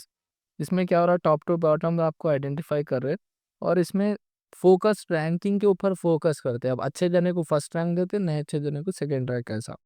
सिक्स्थ है बिहेवियरली एंकर्ड रेटिंग स्केल्स बार। ये बार्स इसका एक शॉर्ट फॉर्म है, ये याद रखना। ये क्या है, कम्बिन कंबाइन से एडवांटेजेस भी है इसमें रेटिंग स्केल में, और क्रिटिकल इंसिडेंट्स भी है इसके रेटिंग स्केल में। ये क्या कर रहा, फोकस कर रहा कि बिहेवियर के एग्जांपल्स पे देते हुए फोकस कर रहा है। ये बहुत एक्यूरेट है दूसरे रेटिंग स्केल से देखा गया तो आपको। सेवन्थ है 360 डिग्रीज फीडबैक। इसके अंदर क्या कर रहे, बहुत सारा फीडबैक ले रहे मल्टीपल सोर्सेस से, जैसा कि सुपरवाइजर से ले रहे, पियर्स से ले रहे, सबॉर्डिनेट से ले रहे, कस्टमर से ले रहे, सबका फीडबैक ले रहे इसके अंदर। तो ये क्या ओवरऑल उसकी कॉम्प्रिहेंसिव परफॉर्मेंस मालूम हो जा रही कि सब तरीके से। अब सुपरवाइजर उसका दोस्त रहा तो भाई ने अच्छा है बोल देता, कस्टमर भी कस्टमर से अगर लिए, उसके सबॉर्डिनेट साथ वाले नहीं साथ वाले, उन सबसे लिए, तो उसकी एक रियल इमेज आपको बाहर निकल के आ जाती है। ये टाइम कंज्यूमिंग है, मगर बहुत इफेक्टिव है ये। एथ वाला है कि मैनेजमेंट बाय ऑब्जेक्टिव एमबीओ। ये क्या कर रहा है, मैनेजमेंट क्या कर रहा है, क्लियर गोल्स आपके लिए सेट कर दे रहा है और रेगुलरली रिव्यू कर दे रहा है प्रोसेस। फॉर एग्जाम्पल, आपको जैसा एक 1000 पीस बेचो बोल रहे, तो आप क्लियर एक गोल सेट कर दिया आपके लिए कि 1000 बेचना। अब आपकी परफॉर्मेंस को रेगुलरली चेक करें, पहले दिन इन्हें कितने बेचा, दूसरे दिन नहीं बेचा, एक तीसरे दिन की बहुत बेचा, कैसा। तो ये क्या कर रहे हैं, फोकस इसका क्या रहता है, सिर्फ रिजल्ट्स के ऊपर फोकस करना रहता। और ये गोल सेटिंग के लिए और कम्युनिकेशन के लिए बहुत ज़रूरी चीज़ है। Seventh answer distinguish personal management and human resource management. दोनों में डिफरेंस क्या है और क्या है अलग अलग, इसमें बोलो वरा पर्सनल मैनेजमेंट में और human resource management. Personal management और ह्यूमन रिसोर्स मैनेजमेंट दोनों भी इंटरचेंजेबली है, मतलब दोनों भी मिलते जुलते हैं, मगर दोनों के डिस्टिंक्ट डिफरेंट है, मतलब दोनों का जाने का रास्ता दूसरा है। पर्सनल मैनेजमेंट की एक ट्रेडिशनल अप्रोच है जो फोकस करता है एडमिनिस्ट्रेटिव टास्क पे, जैसा कि एम्प्लॉयज से रिलेटेड का टास्क रहा तो उन्हें फोकस करता, जैसा कि एम्प्लॉय को कंपनी में लेना, एम्प्लॉय को कंपनी से निकाल देना, एम्प्लॉय की तनख्वाह, पेरोल, एम्प्लॉय के बेनिफिट्स। ये क्या है, डे टू डे ऑपरेशन जो रोज होना होते ऑपरेशंस कंपनी में, मैनेजमेंट में, लोगों को संभालने के लिए ऑर्गेनाइजेशन में, वो हैंडल करता। ह्यूमन रिसोर्स मैनेजमेंट एचआरएम जो कि दूसरे हाथ पे, ये बहुत स्ट्रैटेजिक और प्रोएक्टिव अप्रोच है, मतलब अपग्रेडेड वर्जन है, जो क्या करता है एम्प्लॉयज को वैल्यूएबल एसेट समझता, मतलब उनके हाथों समझता ऑर्गेनाइजेशन के एम्प्लॉयज को काम करने वाला, और फोकस करता है कि उन लोगों के अंदर बहुत पोटेंशियल और ट्रेनिंग जो भी है डेवलपमेंट करना, जिससे कि क्या है जल्द से जल्द ऑर्गेनाइजेशन जो गोल रखी उसके ऊपर उतना अचीव करना। एच ये क्या है, एचआरएम जो है सो एक ब्रॉडर कॉन्सेप्ट है जिसमें बहुत सारी एक्टिविटीज इंक्लूड्स है, जैसा कि strategic HR planning. Strategic HR planning के अंदर एक एचआर स्ट्रेटेजीज बताते हैं जो ओवरऑल बिजनेस के लिए गुड रहता है, एचआर के लिए। एक टैलेंट मैनेजमेंट के अंदर क्या करते हैं, अट्रैक्ट करते हैं, डेवलप करते हैं एंड रिट्रेन टॉप टैलेंट, मतलब टैलेंट को जो है सो मैनेज करते हो ना आप, सही टैलेंटेड बंदे को सही प्लेस पे रखते। फिर परफॉर्मेंस मैनेजमेंट के अंदर क्या कर रहे हैं, एक परफॉर्मेंस गोल सेट कर दे रहे हो उन लोगों का कि ये करके दिखाओ, आप फीडबैक दे रहे हो उनके ऊपर और उनकी परफॉर्मेंस पे चेक करते रह रहे। फिर देन नेक्स्ट है ऑर्गेनाइजेशन डेवलपमेंट के अंदर ना पॉजिटिव ऑर्गेनाइजेशन कल्चर रख रहे, एक पॉजिटिव इन्वायरमेंट रख रहे, जिससे क्या हो रहा है एम्प्लॉयज़ को जो है सो काम करने में आसानी हो रही। नेक्स्ट है एम्प्लॉयज़ रिलेशन के अंदर स्ट्रॉन्ग रिलेशनशिप मेंटेन कर रहे हैं एम्प्लॉयज़ के साथ और उनके कंसर्न्स जो भी उनको प्रॉब्लम्स फेस हो रही है उन लोगों को एड्रेस करने को देख। Eighth answer. Discuss on human resource planning and alignment है, highlighting job analysis and job design. इसके अंदर इन्हें ह्यूमन रिसोर्स प्लानिंग क्या है देखो, अलाइनमेंट हो रहा है क्या, हाईलाइट हो रहे जॉब्स, इसके अंदर एनालिसिस और जॉब डिज़ाइन बड़ा। फर्स्ट है human resource planning, HRP human resource planning एक स्ट्रेटेजिक प्रोसेस है जो कि मिलती ऑर्गेनाइजेशन ह्यूमन रिसोर्स के साथ साथ ओवरऑल बिजनेस गोल्स को अचीव करने के लिए। इनके अंदर इन्वॉल्व रहते फ्यूचर के एचआर नीड्स, स्किल्स का कहाँ गैप हो रहा और डेवलप्ड स्ट्रैटेजी किस तरीके से और डेवलप कर सकते हैं, जैसा कि ट्रेन रिटेन और एम्प्लॉय किस तरीके से हम डेवलप कर सकते। फर्स्ट है job analysis and job design. ये दोनों भी एक क्रूशल कंपोनेंट है एचआरपी के, मगर ये हेल्प करते हैं कि समझने की जॉब और design roles both should be efficient and motivating, मतलब दोनों जो भी काम करते हुए रहना, मोटिवेट करते रहना एक दूसरे को। सेकंड है जॉब एनालिसिस एक सिस्टमैटिक अप्रोच है, प्रोसेस है, जिसके अंदर क्या कर रहे हैं ना, यहाँ वहाँ से इकट्ठा कर रहे हो और एनालाइज मतलब देख रहे हो उसके ऊपर इंफॉर्मेशन अबाउट द जॉब जो इन्वॉल्व है, जैसा कि जॉब डिस्क्रिप्शन और जॉब स्पेसिफिकेशन। जॉब डिस्क्रिप्शन के अंदर ना ड्यूटीज़ क्या करना आप हमारे पास, रिस्पॉन्सिबिलिटीज आपकी क्या क्या रहेंगी, टास्क मतलब किस तरीके का जॉब है ये बोल रहे। जॉब स्पेसिफिकेशन के अंदर हम आपको क्या क्या होना आपकी तरफ से वो बोले, मतलब क्वालिफिकेशन आपकी इतनी रहना, आपका ये स्किल्स रहना, आपका नॉलेज रहना, आपका ये परफॉर्म करने के लिए जॉब एबिलिटी रहना। फिर नेक्स्ट है जॉब डिज़ाइन जो है सो एक स्ट्रक्चरल वर्क है जिसके अंदर आपको एफिशिएंसी इंप्रूव होती, प्रोडक्टिविटी और जॉब सेटिस्फैक्शन भी इंक्लूड रहता है, जैसा कि जॉब सिंप्लीफिकेशन। इसके अंदर क्या कर रहे हैं, जॉब को तोड़ दे रहे हैं, मतलब सिंप्लीफाइड कर दे रहे हैं। अब 10 आंसर है, अब 10 एक टाइम पे नहीं पढ़ रहे, सुबह में 2 शाम में 2, ऐसा करके दिन में 10 पढ़ो, मगर टाइम टू टाइम ऐसा 2-2 करके पढ़ो, मतलब सिंप्लीफाइड कर दे। नेक्स्ट है जॉब एनलार्जमेंट के अंदर क्या है, आपके जॉब को इंक्रीज करने के लिए ना मोर सिमिलर टास्क डाल रहे हैं आपकी कॉम्प्लिसिटी से। 10 आंसर आप पढ़ सकते, मगर 10 आप ऐसे क्यों पढ़ सकते, तो एलए क्यों दे रहे हैं आप, एक एनलार्जमेंट जॉब के आपकी बड़े करने को देख रहे। नेक्स्ट है जॉब एनरिचमेंट। इसके अंदर क्या कर रहे, एम्प्लॉयज़ को जो है सो रिस्पॉन्सिबिलिटी और ऑटोनॉमी दे रहे, मतलब एम्प्लॉयज़ के हाथ में पावर दे रहे डिसीजन मेकिंग का, कि आप डिसीजन लो, आप फैसला लो और आपकी तरफ से क्या कर सकते करो बोली। देन नेक्स्ट है जॉब रोटेशन के अंदर एम्प्लॉयज़ की डिफरेंट जॉब्स पे शिफ्ट कर रहे हैं, मतलब ट्रांसफ़र। अब उन्हें सेल्स का है तो उसको मार्केटिंग में शिफ्ट करके देख रहे, जिससे क्या हो रहा है फ्लेक्सिबिलिटी, मतलब ओवरऑल आप उसको मार्केटिंग में शिफ्ट कर दिए सेल्स वाले को। देन अगर सेल्स में अगर कोई प्रॉब्लम आए तो वो मार्केटिंग वाले को फिर से सेल्स में ला सकते हैं अपन। नेक्स्ट है alignment of HRP with job analysis and design. तो स्ट्रैटेजिक फिट, इसके अंदर क्या कर रहे हैं, जॉब का जो रोल रिस्पॉन्सिबिलिटी है वो ये एश्योर कर रहे हैं कि ऑर्गेनाइजेशन की गोल्स के साथ मिलना, मतलब अब सही जना है। अब एक क्रिकेट प्लेयर है जो ओपनर है, तो उसको ये एश्योर करते हुए रख रहे हैं कि ओपनर है तो इन्हें ओपन पे जाना और इन्हें अच्छे रन स्कोर करना बोल। स्किल गैप आइडेंटिफिकेशन, इसके अंदर क्या करे, जहाँ जहाँ स्किल्स गैप है, मतलब अब वो बैट्समैन है उसको बाउंसर खेलने नहीं आता, तो फाइंड कर रहे हैं अपन की स्किल इसका बाउंसर खेलने की स्किल नहीं है, तो वो फाइंड आउट करके फ्यूचर के लिए कैसा उसको जो है सो कवर अप करना वो बिजनेस के अंदर देख रहे, मीन्स ऑर्गेनाइजेशन में एम्प्लॉयज में उन्हें सेल्स नहीं कर सक रहा तो किस तरीके से और अच्छा करके उसको सेल्स करा सकते हो वो देख। रिक्रूटमेंट एंड सिलेक्शन के अंदर क्या कर रहे हैं, इफेक्टिव रिक्रूटमेंट मतलब सही जने को जो है सो हायर कर रहे, सिलेक्शन प्रोसेस भी बहुत सही रख रहे और सही जने को जो है सो ज- अपने ऑर्गेनाइजेशन में ले रहे। फिर नेक्स्ट है training and development. Training and development के अंदर ट्रेनिंग प्रोग्राम्स रख रहे जो कि नेसेसरी स्किल्स और कॉम्पिटिटिव है। मतलब अब कंप्यूटर नहीं चलाने आता, नए जो बंदों को हायर करे या फिर कंप्यूटर को अपग्रेड करे या सॉफ्टवेयर कुछ उनका है पर्सनली, तो उनके बारे में उनको ट्रेनिंग देना ज़रूरी है कि किस तरीके से काम करता, कैसा इससे आप फ़ायदा और आसानी से काम आपका कर सकते बोले। देन कंपनसेशन एंड बेनिफिट्स, इसके अंदर क्या कर रहे, सही तरीके का कंपनसेशन पैकेज डेवलप कर रहे और कॉम्पिटिटिव और अनाइन बेनिफिट्स दे रहे जॉब के अंदर, मतलब और सारे एक्स्ट्रा बेनिफिट्स भी उनको अश्योर कर रहे। Ninth answer, elaborate on job restructuring, job rotation, job enlargement and job enrichment. इसके अंदर ये 4 चीज़ों के बारे में डिटेलली बोलो करो। ये क्या है, टेक्निक से जॉब डिज़ाइन को इम्प्रूव करने के लिए, जॉब सेटिस्फैक्शन को और मोटिवेशन को और प्रोडक्टिविटी के लिए है ये चीज़। Job restrictions, sorry job restructuring. Job restructuring के अंदर क्या है, इन्हें इन्वॉल्व करता है कि रीडिज़ाइन्स करना जॉब्स में, जिससे क्या होता है बहुत जल्दी एफिशिएंसी और तेज़ काम होता है और इफेक्टिवली काम होता है बोल के। देन नेक्स्ट क्या है, ये जो है सो इन्वॉल्व करता है कि चेंज होना जॉब की ड्यूटीज़ में, रिस्पॉन्सिबिलिटी में और रिपोर्टिंग रिलेशनशिप्स में चेंजेस आना। मतलब आप पहले ये बॉस को रिपोर्ट करते थे, आप सेल्स में थे, आपको सेल्स से हटा के दूसरा जॉब दे रहे हो। ये क्या है, गोल्स क्रिएट करता है जॉब के अंदर जो कि बहुत चैलेंजिंग रहते और मोटिवेटिंग रहते और सेटिस्फाइड भी रहता होने वो चीज़ों से। सेकेंड है जॉब रोटेशन।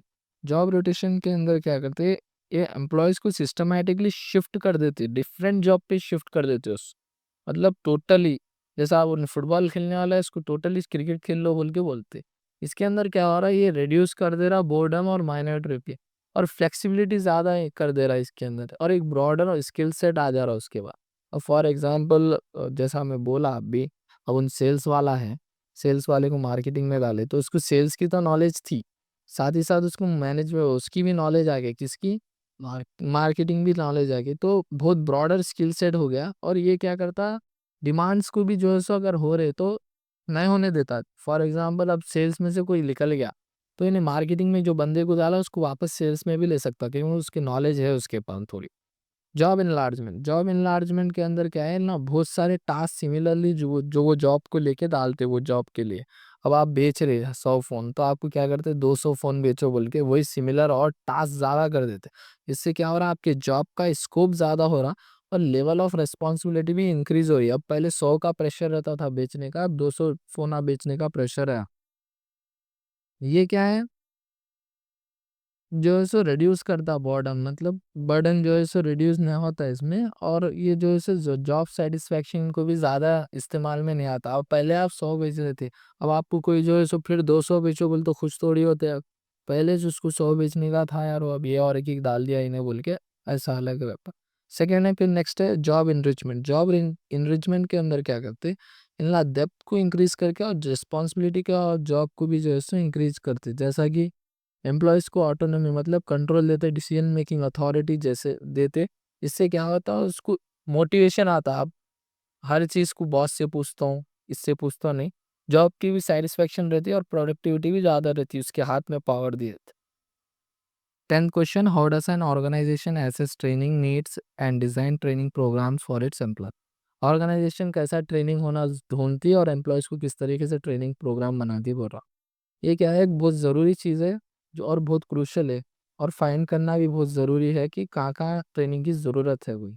फर्स्ट है ऑर्गेनाइजेशनल एनालिसिस। इसके अंदर क्या करती है, ऑर्गेनाइज़ एनालाइज़ करती है कि उनके गोल्स क्या हैं।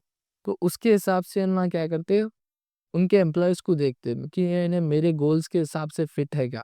अब ये रास्ते से जा रहा, अब वो रास्ते में जो है सो गड्ढे-वड्ढे है। अब ड्राइवर के ऊपर रहता है कि ये ड्राइवर ये गड्ढों में से निकाल सकता है या नहीं, इसको एक्सपीरियंस है क्या नहीं है गड्ढों में चलाने का है वैसा। तो ऑर्गेनाइज़ेशन देखती है यहाँ पे एनालिसिस करती और उसके हिसाब से स्किल्स नहीं है क्या फाइंड करती और आइडेंटिफाई करती कि नॉलेज कहाँ-कहाँ गैप्स है, उसके हिसाब से ट्रेनिंग प्रोग्राम देखती। सेकंड है टास्क एनालिसिस। टास्क एनालिसिस के अंदर क्या करती है ना, जॉब के रोल को ब्रेक डाउन करते एक स्पेसिफिक टास्क के लिए। अब तुम्हारा जॉब था फ़ोन्स का, तो इन्होंने ब्रेक डाउन करके सिर्फ़ क्या बोल रहे हैं कि आप फ़ोन ना बेचो। आप फ़ोन कितने में आता, फ़ोन के अंदर क्या है, रिपेयर-विपेयर नहीं, सिर्फ़ आप फ़ोन बेचो।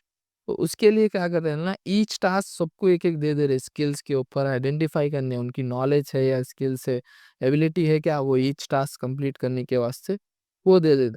और दूसरों से कंपेयर करके देख रहे, अब आपको भी फ़ोन बेचो बोल रहे, दूसरे को भी फ़ोन बेचो बोल रहे, अब देख रहे दोनों में, कौन तेज़ है, कौन ज़्यादा फ़ोना बेचता है, किसकन क्या टैलेंट है। दे कैन नेक्स्ट है कि इंडिविजुअल एनालिसिस। इंडिविजुअल एनालिसिस के अंदर क्या है, परफॉर्मेंस देख रहे इंडिविजुअल एम्प्लॉइज़ की और ट्रेनिंग नीड्स का फाइंड आउट कर रहे हैं उसके अंदर। जैसा कि अप्रेज़ल, उसको मुबारकबाद देके, उसका उनसे फीडबैक लेके या उसके सेल्फ असेसमेंट्स के स्किल्स गैप्स देखते हुए इंडिविजुअल्स का एनालिसिस कर रहे हैं। नेक्स्ट है identifying training needs. Identifying training needs के अंदर क्या, sorry, designing training programs. Designing training programs के अंदर क्या है, एक बार जो चीज़ आइडेंटिफाई हुई उन लोगों को कि यहाँ ट्रेनिंग की ज़रूरत है, तो नेक्स्ट स्टेप बोलना क्या करते हैं कि डिज़ाइन करते एक इफेक्टिव ट्रेनिंग प्रोग्राम देना। अब इसको भाई कार चलाने नहीं आता, तो आप एक प्रोग्राम डिसाइड कर रहे हैं कि इसको कार चलाने में कैसा सिखाऊँ। फर्स्ट है लर्निंग ऑब्जेक्टिव। लर्निंग ऑब्जेक्टिव के अंदर इल्ला क्या करे, खुला-खुला बोल दे रहे कि ये आपको सिखाते हैं और आपको इसमें ये सीखना। मैं आपको कार चलाना इस तरीके से सिखाता हूँ, देखो आप। सेकंड है ट्रेनिंग कंटेंट।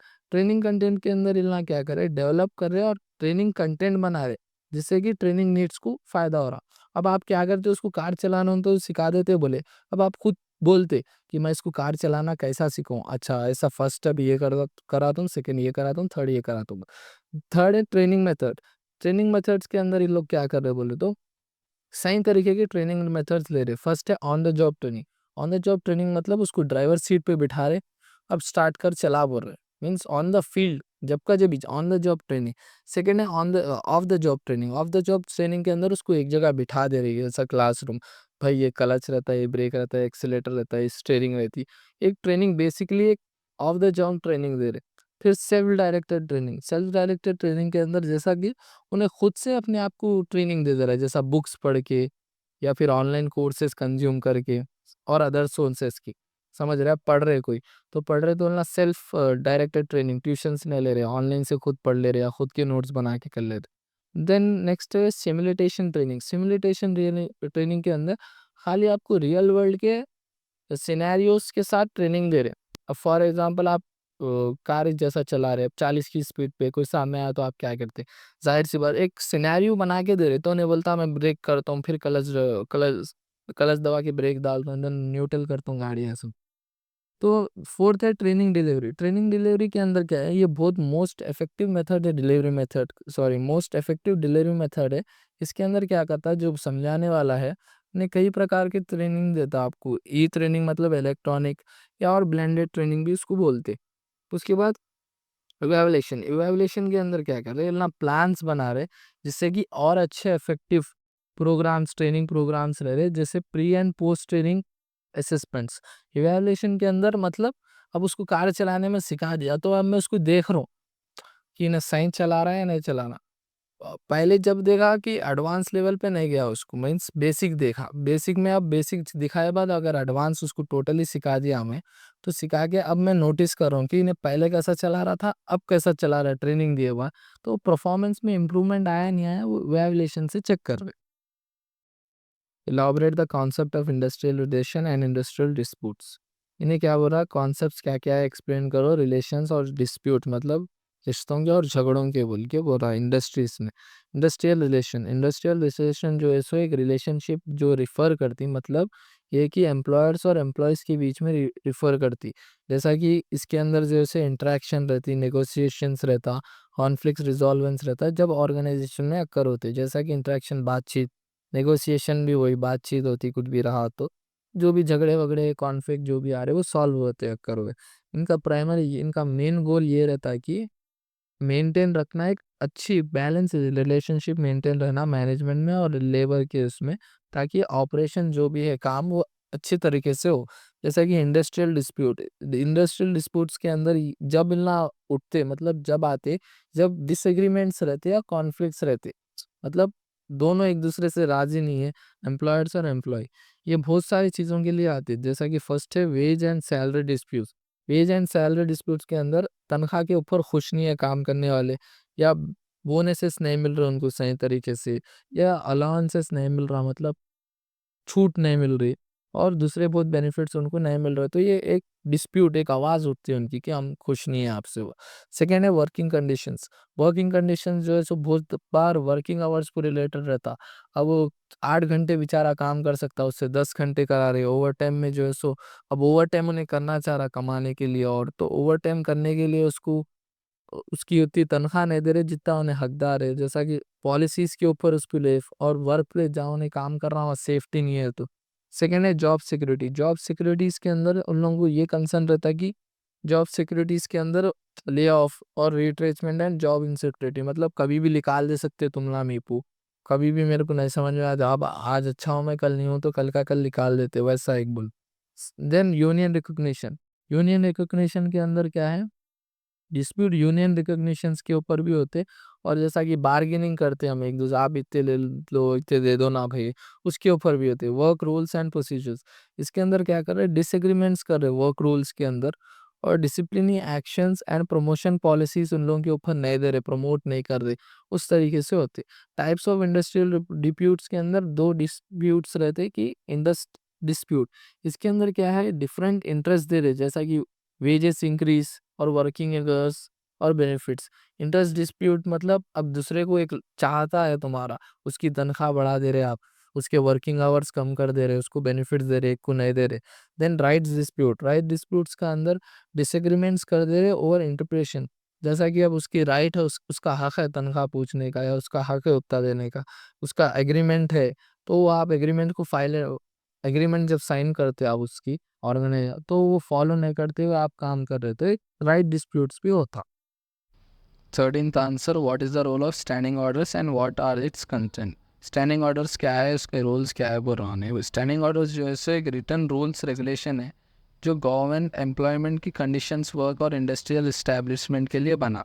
मतलब एक लिखे हुए रूल्स है भाई ये, जो सबको फॉलो करना है वर्कर्स के ऊपर, और आपकी इंडस्ट्री जो बन रही है उसके लिए भी वो लेने के आते हैं। तो इंडस्ट्री को ला देते, ये क्या करते हैं, आपको क्लैरिटी देते, कंसिस्टेंसी और फेयरनेस, मतलब सबको इक्वल देखते। इसके रूल्स क्या है स्टैंडिंग ऑर्डर्स के, clarity and consistency. Standing orders क्या करते हैं, हमेशा क्लियर और कंसिस्टेंट फ्रेमवर्क बना के देते हैं एम्प्लॉयमेंट के लिए। तो इससे क्या फ़ायदा होता है कि दूसरों को नहीं समझ में नहीं आता, नहीं डिस्प्यूट्स ना होते, कुछ भी झगड़े ना होते और मिसअंडरस्टैंडिंग ना होती। और नेक्स्ट है एम्प्लॉयज़ प्रोटेक्शन। स्टैंडिंग रूल्स हमेशा ये सेफगार्ड्स करते राइट कि एम्प्लॉयज़ हमेशा प्रोटेक्ट में रहना, और उनकी ड्यूटीज़, रिस्पॉन्सिबिलिटीज़ और उनका आउटलाइन भी इंटाइटल रहना। नेक्स्ट है डिसिप्लिनरी एक्शन। इसके अंदर क्या है बोल तो, एम्प्लॉयज़ क्या कर रहे हैं, हमेशा स्टैंडिंग ऑर्डर एक फ्रेमवर्क बना के दे रहे जिससे एक डिसिप्लिनरी एक्शन रहा, मतलब फेयरनेस और ट्रांसपेरेंसी रह रही। मीन्स फेयरनेस मतलब सबको इक्वली ट्रीट कर रहे, और ट्रांसपेरेंटी मतलब कुछ भी छुपा रहे नहीं कर रहे ना, डिसिप्लिनरी प्रोसेस। नेक्स्ट है ग्रीवेंस रिडर्सल। ग्रीवेंस रिडर्सल के अंदर क्या कर रहे हैं, ये एक प्रोसीजर है जो कि एक सीख, मतलब पूछ रहे उससे भी कुछ भी करने से पहले एम्प्लॉय से, अगर आपकी जॉब चेंज करना है तो एक बार उससे भी पूछ रहे कि हम ऐसा चेंज करना चाह रहे हैं, आप एग्री है क्या, ऐसा नहीं कल से तुम उधर चल जाना, कल से तुम इधर चल जाना। नेक्स्ट है इंडस्ट्रियल पीस। इंडस्ट्रियल पीस के अंदर क्या है, ये ना अश्योर कर रहे कि एक फेयर ट्रीटमेंट रहना, सबको इक्वली देखना, हमेशा जो है झगड़े हुए तो सॉल्व करने को देखना। स्टैंडिंग ऑर्डर्स हमेशा जो है सो खामोश रहना, मतलब पीस, एक शांति बनाने को देखते। कंटेंट ऑफ स्टैंडिंग ऑर्डर्स जो है सो, कंटेंट ऑफ स्टैंडिंग ऑर्डर बहुत सारी चीज़ों पे डिपेंड रहते हैं, नेचर ऑफ इंडस्ट्री पे, ऑर्गेनाइजेशंस पे, जो कि बहुत सारे इंक्लूडेड है। जैसा कि क्लासिफिकेशन ऑफ वर्कर्स, इसके अंदर क्या कर रहे हैं, एम्प्लॉयज़ को उनके रोल्स क्या है, रिस्पॉन्सिबिलिटी क्या है, क्लासीफाई कर दे रहे। फिर आवर्स ऑफ वर्क्स, उनके ऊपर कितने वर्किंग आवर्स है, ओवर टाइम क्या है, शिफ्टिंग टाइम क्या है आपकी, वो भी कर दे रहे। पेमेंट ऑफ वेजेस कर दे रहे, मीन्स आपका वेजेस पीरियड क्या रहेगा, कितनी आपकी तनख्वाह रहेंगी, किस दिन मिलेंगे आपको, और क्या क्या आप करें तो हम काटेंगे, वो भी बोल दे। लीव्स एंड हॉलीडेज़, कितने टाइप्स की आपको लीव्स मिलेंगी, आपकी एलिजिबिलिटी क्या है, मीन्स हफ्ते में आप एक दिन छुट्टी ले सकते, साल भर में आपको 10 दिन की छुट्टियाँ हैं, ऐसा कुछ भी। फिर leave increment rule, discipline and punishment. Discipline ये एक फोकस प्रोसीजर भी है, पेनाल्टीज़ भी, अगर आप उसको डिसिप्लिन को वायलेट करें। सुबह 9 बजे आना है बोल तो आप कभी 9 बजे आ रहे, कभी 10 बजे आ रहे, तो पेनल्टी भी रखती है। फिर ग्रीवेंस रिडक्शन प्रोसीजर, इसके अंदर थोड़े रिजॉल्विंग ग्रीवेंस रहते हैं। फिर नेक्स्ट है टर्मिनेशन ऑफ एम्प्लॉय।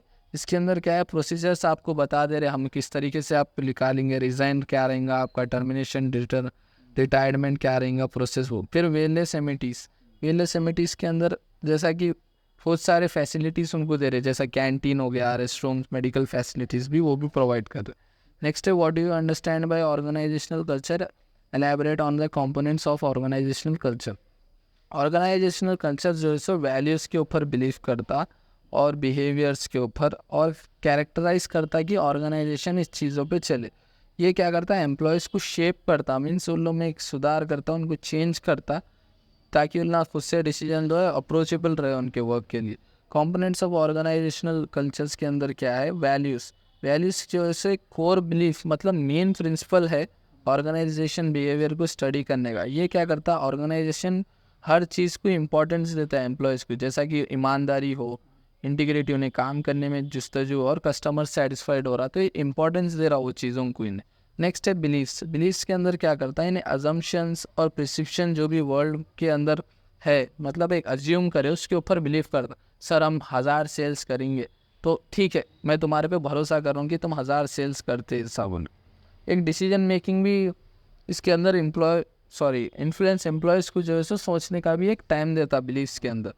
थर्ड है बिहेवियर के अंदर क्या करता है, इन्हें ऑब्जर्व करता है, एक्शंस और बिहेवियर्स को जो है सो ऑब्जर्व करता है सामने वाले लोगों की, और उसके अंदर क्या करता है कि अप्रोप्रिएट ऑर्गेनाइजेशन में ये सब चीज़ें होना बहुत ज़रूरी है। ये कॉमन स्टाइल्स जो है सो बिहेवियर देखता, डिसीजन मेकिंग प्रोसेस उसके किस तरीके से फैसले ले रहा उन्हें वो देखता, और प्रॉब्लम किस तरीके से सॉल्व करने के लिए एक्शंस ले रहा वो देखता। नेक्स्ट है आर्टिफैक्ट्स। इसके अंदर क्या कर रहा, इन्हें जो है सो फिजिकल उसका मैनिफेस्टिंग कोड्स देख रहा है, जैसा कि ऑर्गेनाइजेशन का चीज़ें उन्हें फॉलो कर रहा है, उसका अटायर जैसा लोगो है, ड्रेस कोड है, ऑफिस लेआउट्स है, रिचुअल्स है, फॉलो कर रहा है या नहीं कर रहा। Next, what is collective bargaining, explain its importance and type. Collective bargaining जो है सो एक नेगोशिएशन प्रोसेस है, एक बातचीत का प्रोसेस है, जहाँ पे एम्प्लॉयर्स और ग्रुप ऑफ एम्प्लॉयज़ बात करते। एक जैसा कि एक एम्प्लॉय लेबर यूनियन रहता जो कि एग्री टर्म्स एंड कंडीशंस के खिलाफ जो है सो रहता। जैसा कि फर्स्ट मैं एग्जांपल बोल रहा हूँ, अब 100 जने हैं, 100 जने एक जने को चुनते बात करने के वास्ते। अब जो 100 जने काम करने वाले, अब उन लोगों को समझ में नहीं आ रहा, शिकायत है, तो एक जनों को चुनते और एक एम्प्लॉय से बात होती है उसकी, मतलब एक बॉस से एक एम्प्लॉय बात करता 100 जनों के बिहाफ। जो किस तरीके से इंपॉर्टेंस टाइप्स रहते हैं, फर्स्ट है कि इम्प्रूव वर्किंग कंडीशंस। इतना क्या करते हैं, बेटर वर्किंग कंडीशंस के लिए बार्गेनिंग करते हैं हमेशा, कि अच्छी सहूलत दो हमारे को काम करने के लिए, अच्छी इक्विपमेंट्स दो, अच्छे हथियार दो हमारे को काम करने के लिए बोल के रहता। और सेफ़ रहना हमारे वर्क प्लेस, हम काम करें तो हम सेफ़ फील करना।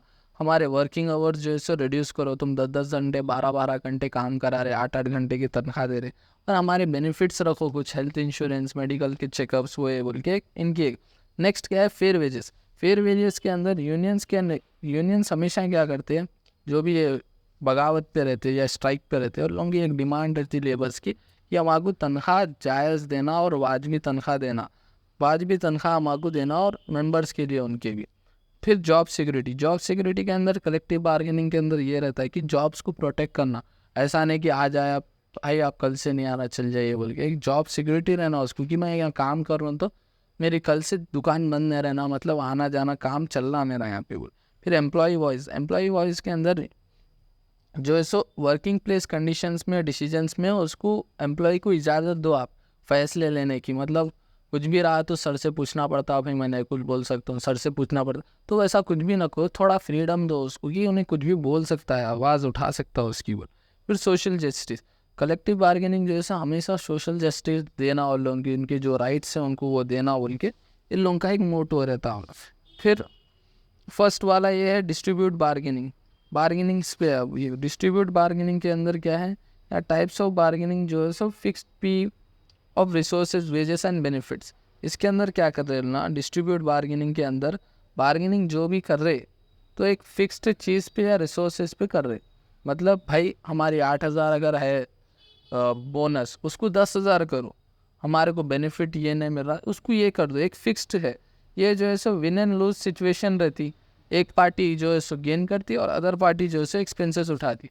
अब उन्हें 8,000 बोला, अब कंपनी मान ली ठीक है 10,000 कर दी, तो यहाँ पे जीता कौन, एम्प्लॉयज़ जीते, एक्सपेंसेस बढ़ गए किसके, कंपनी के बढ़ गए, तो एक विन एंड लूज सिचुएशन।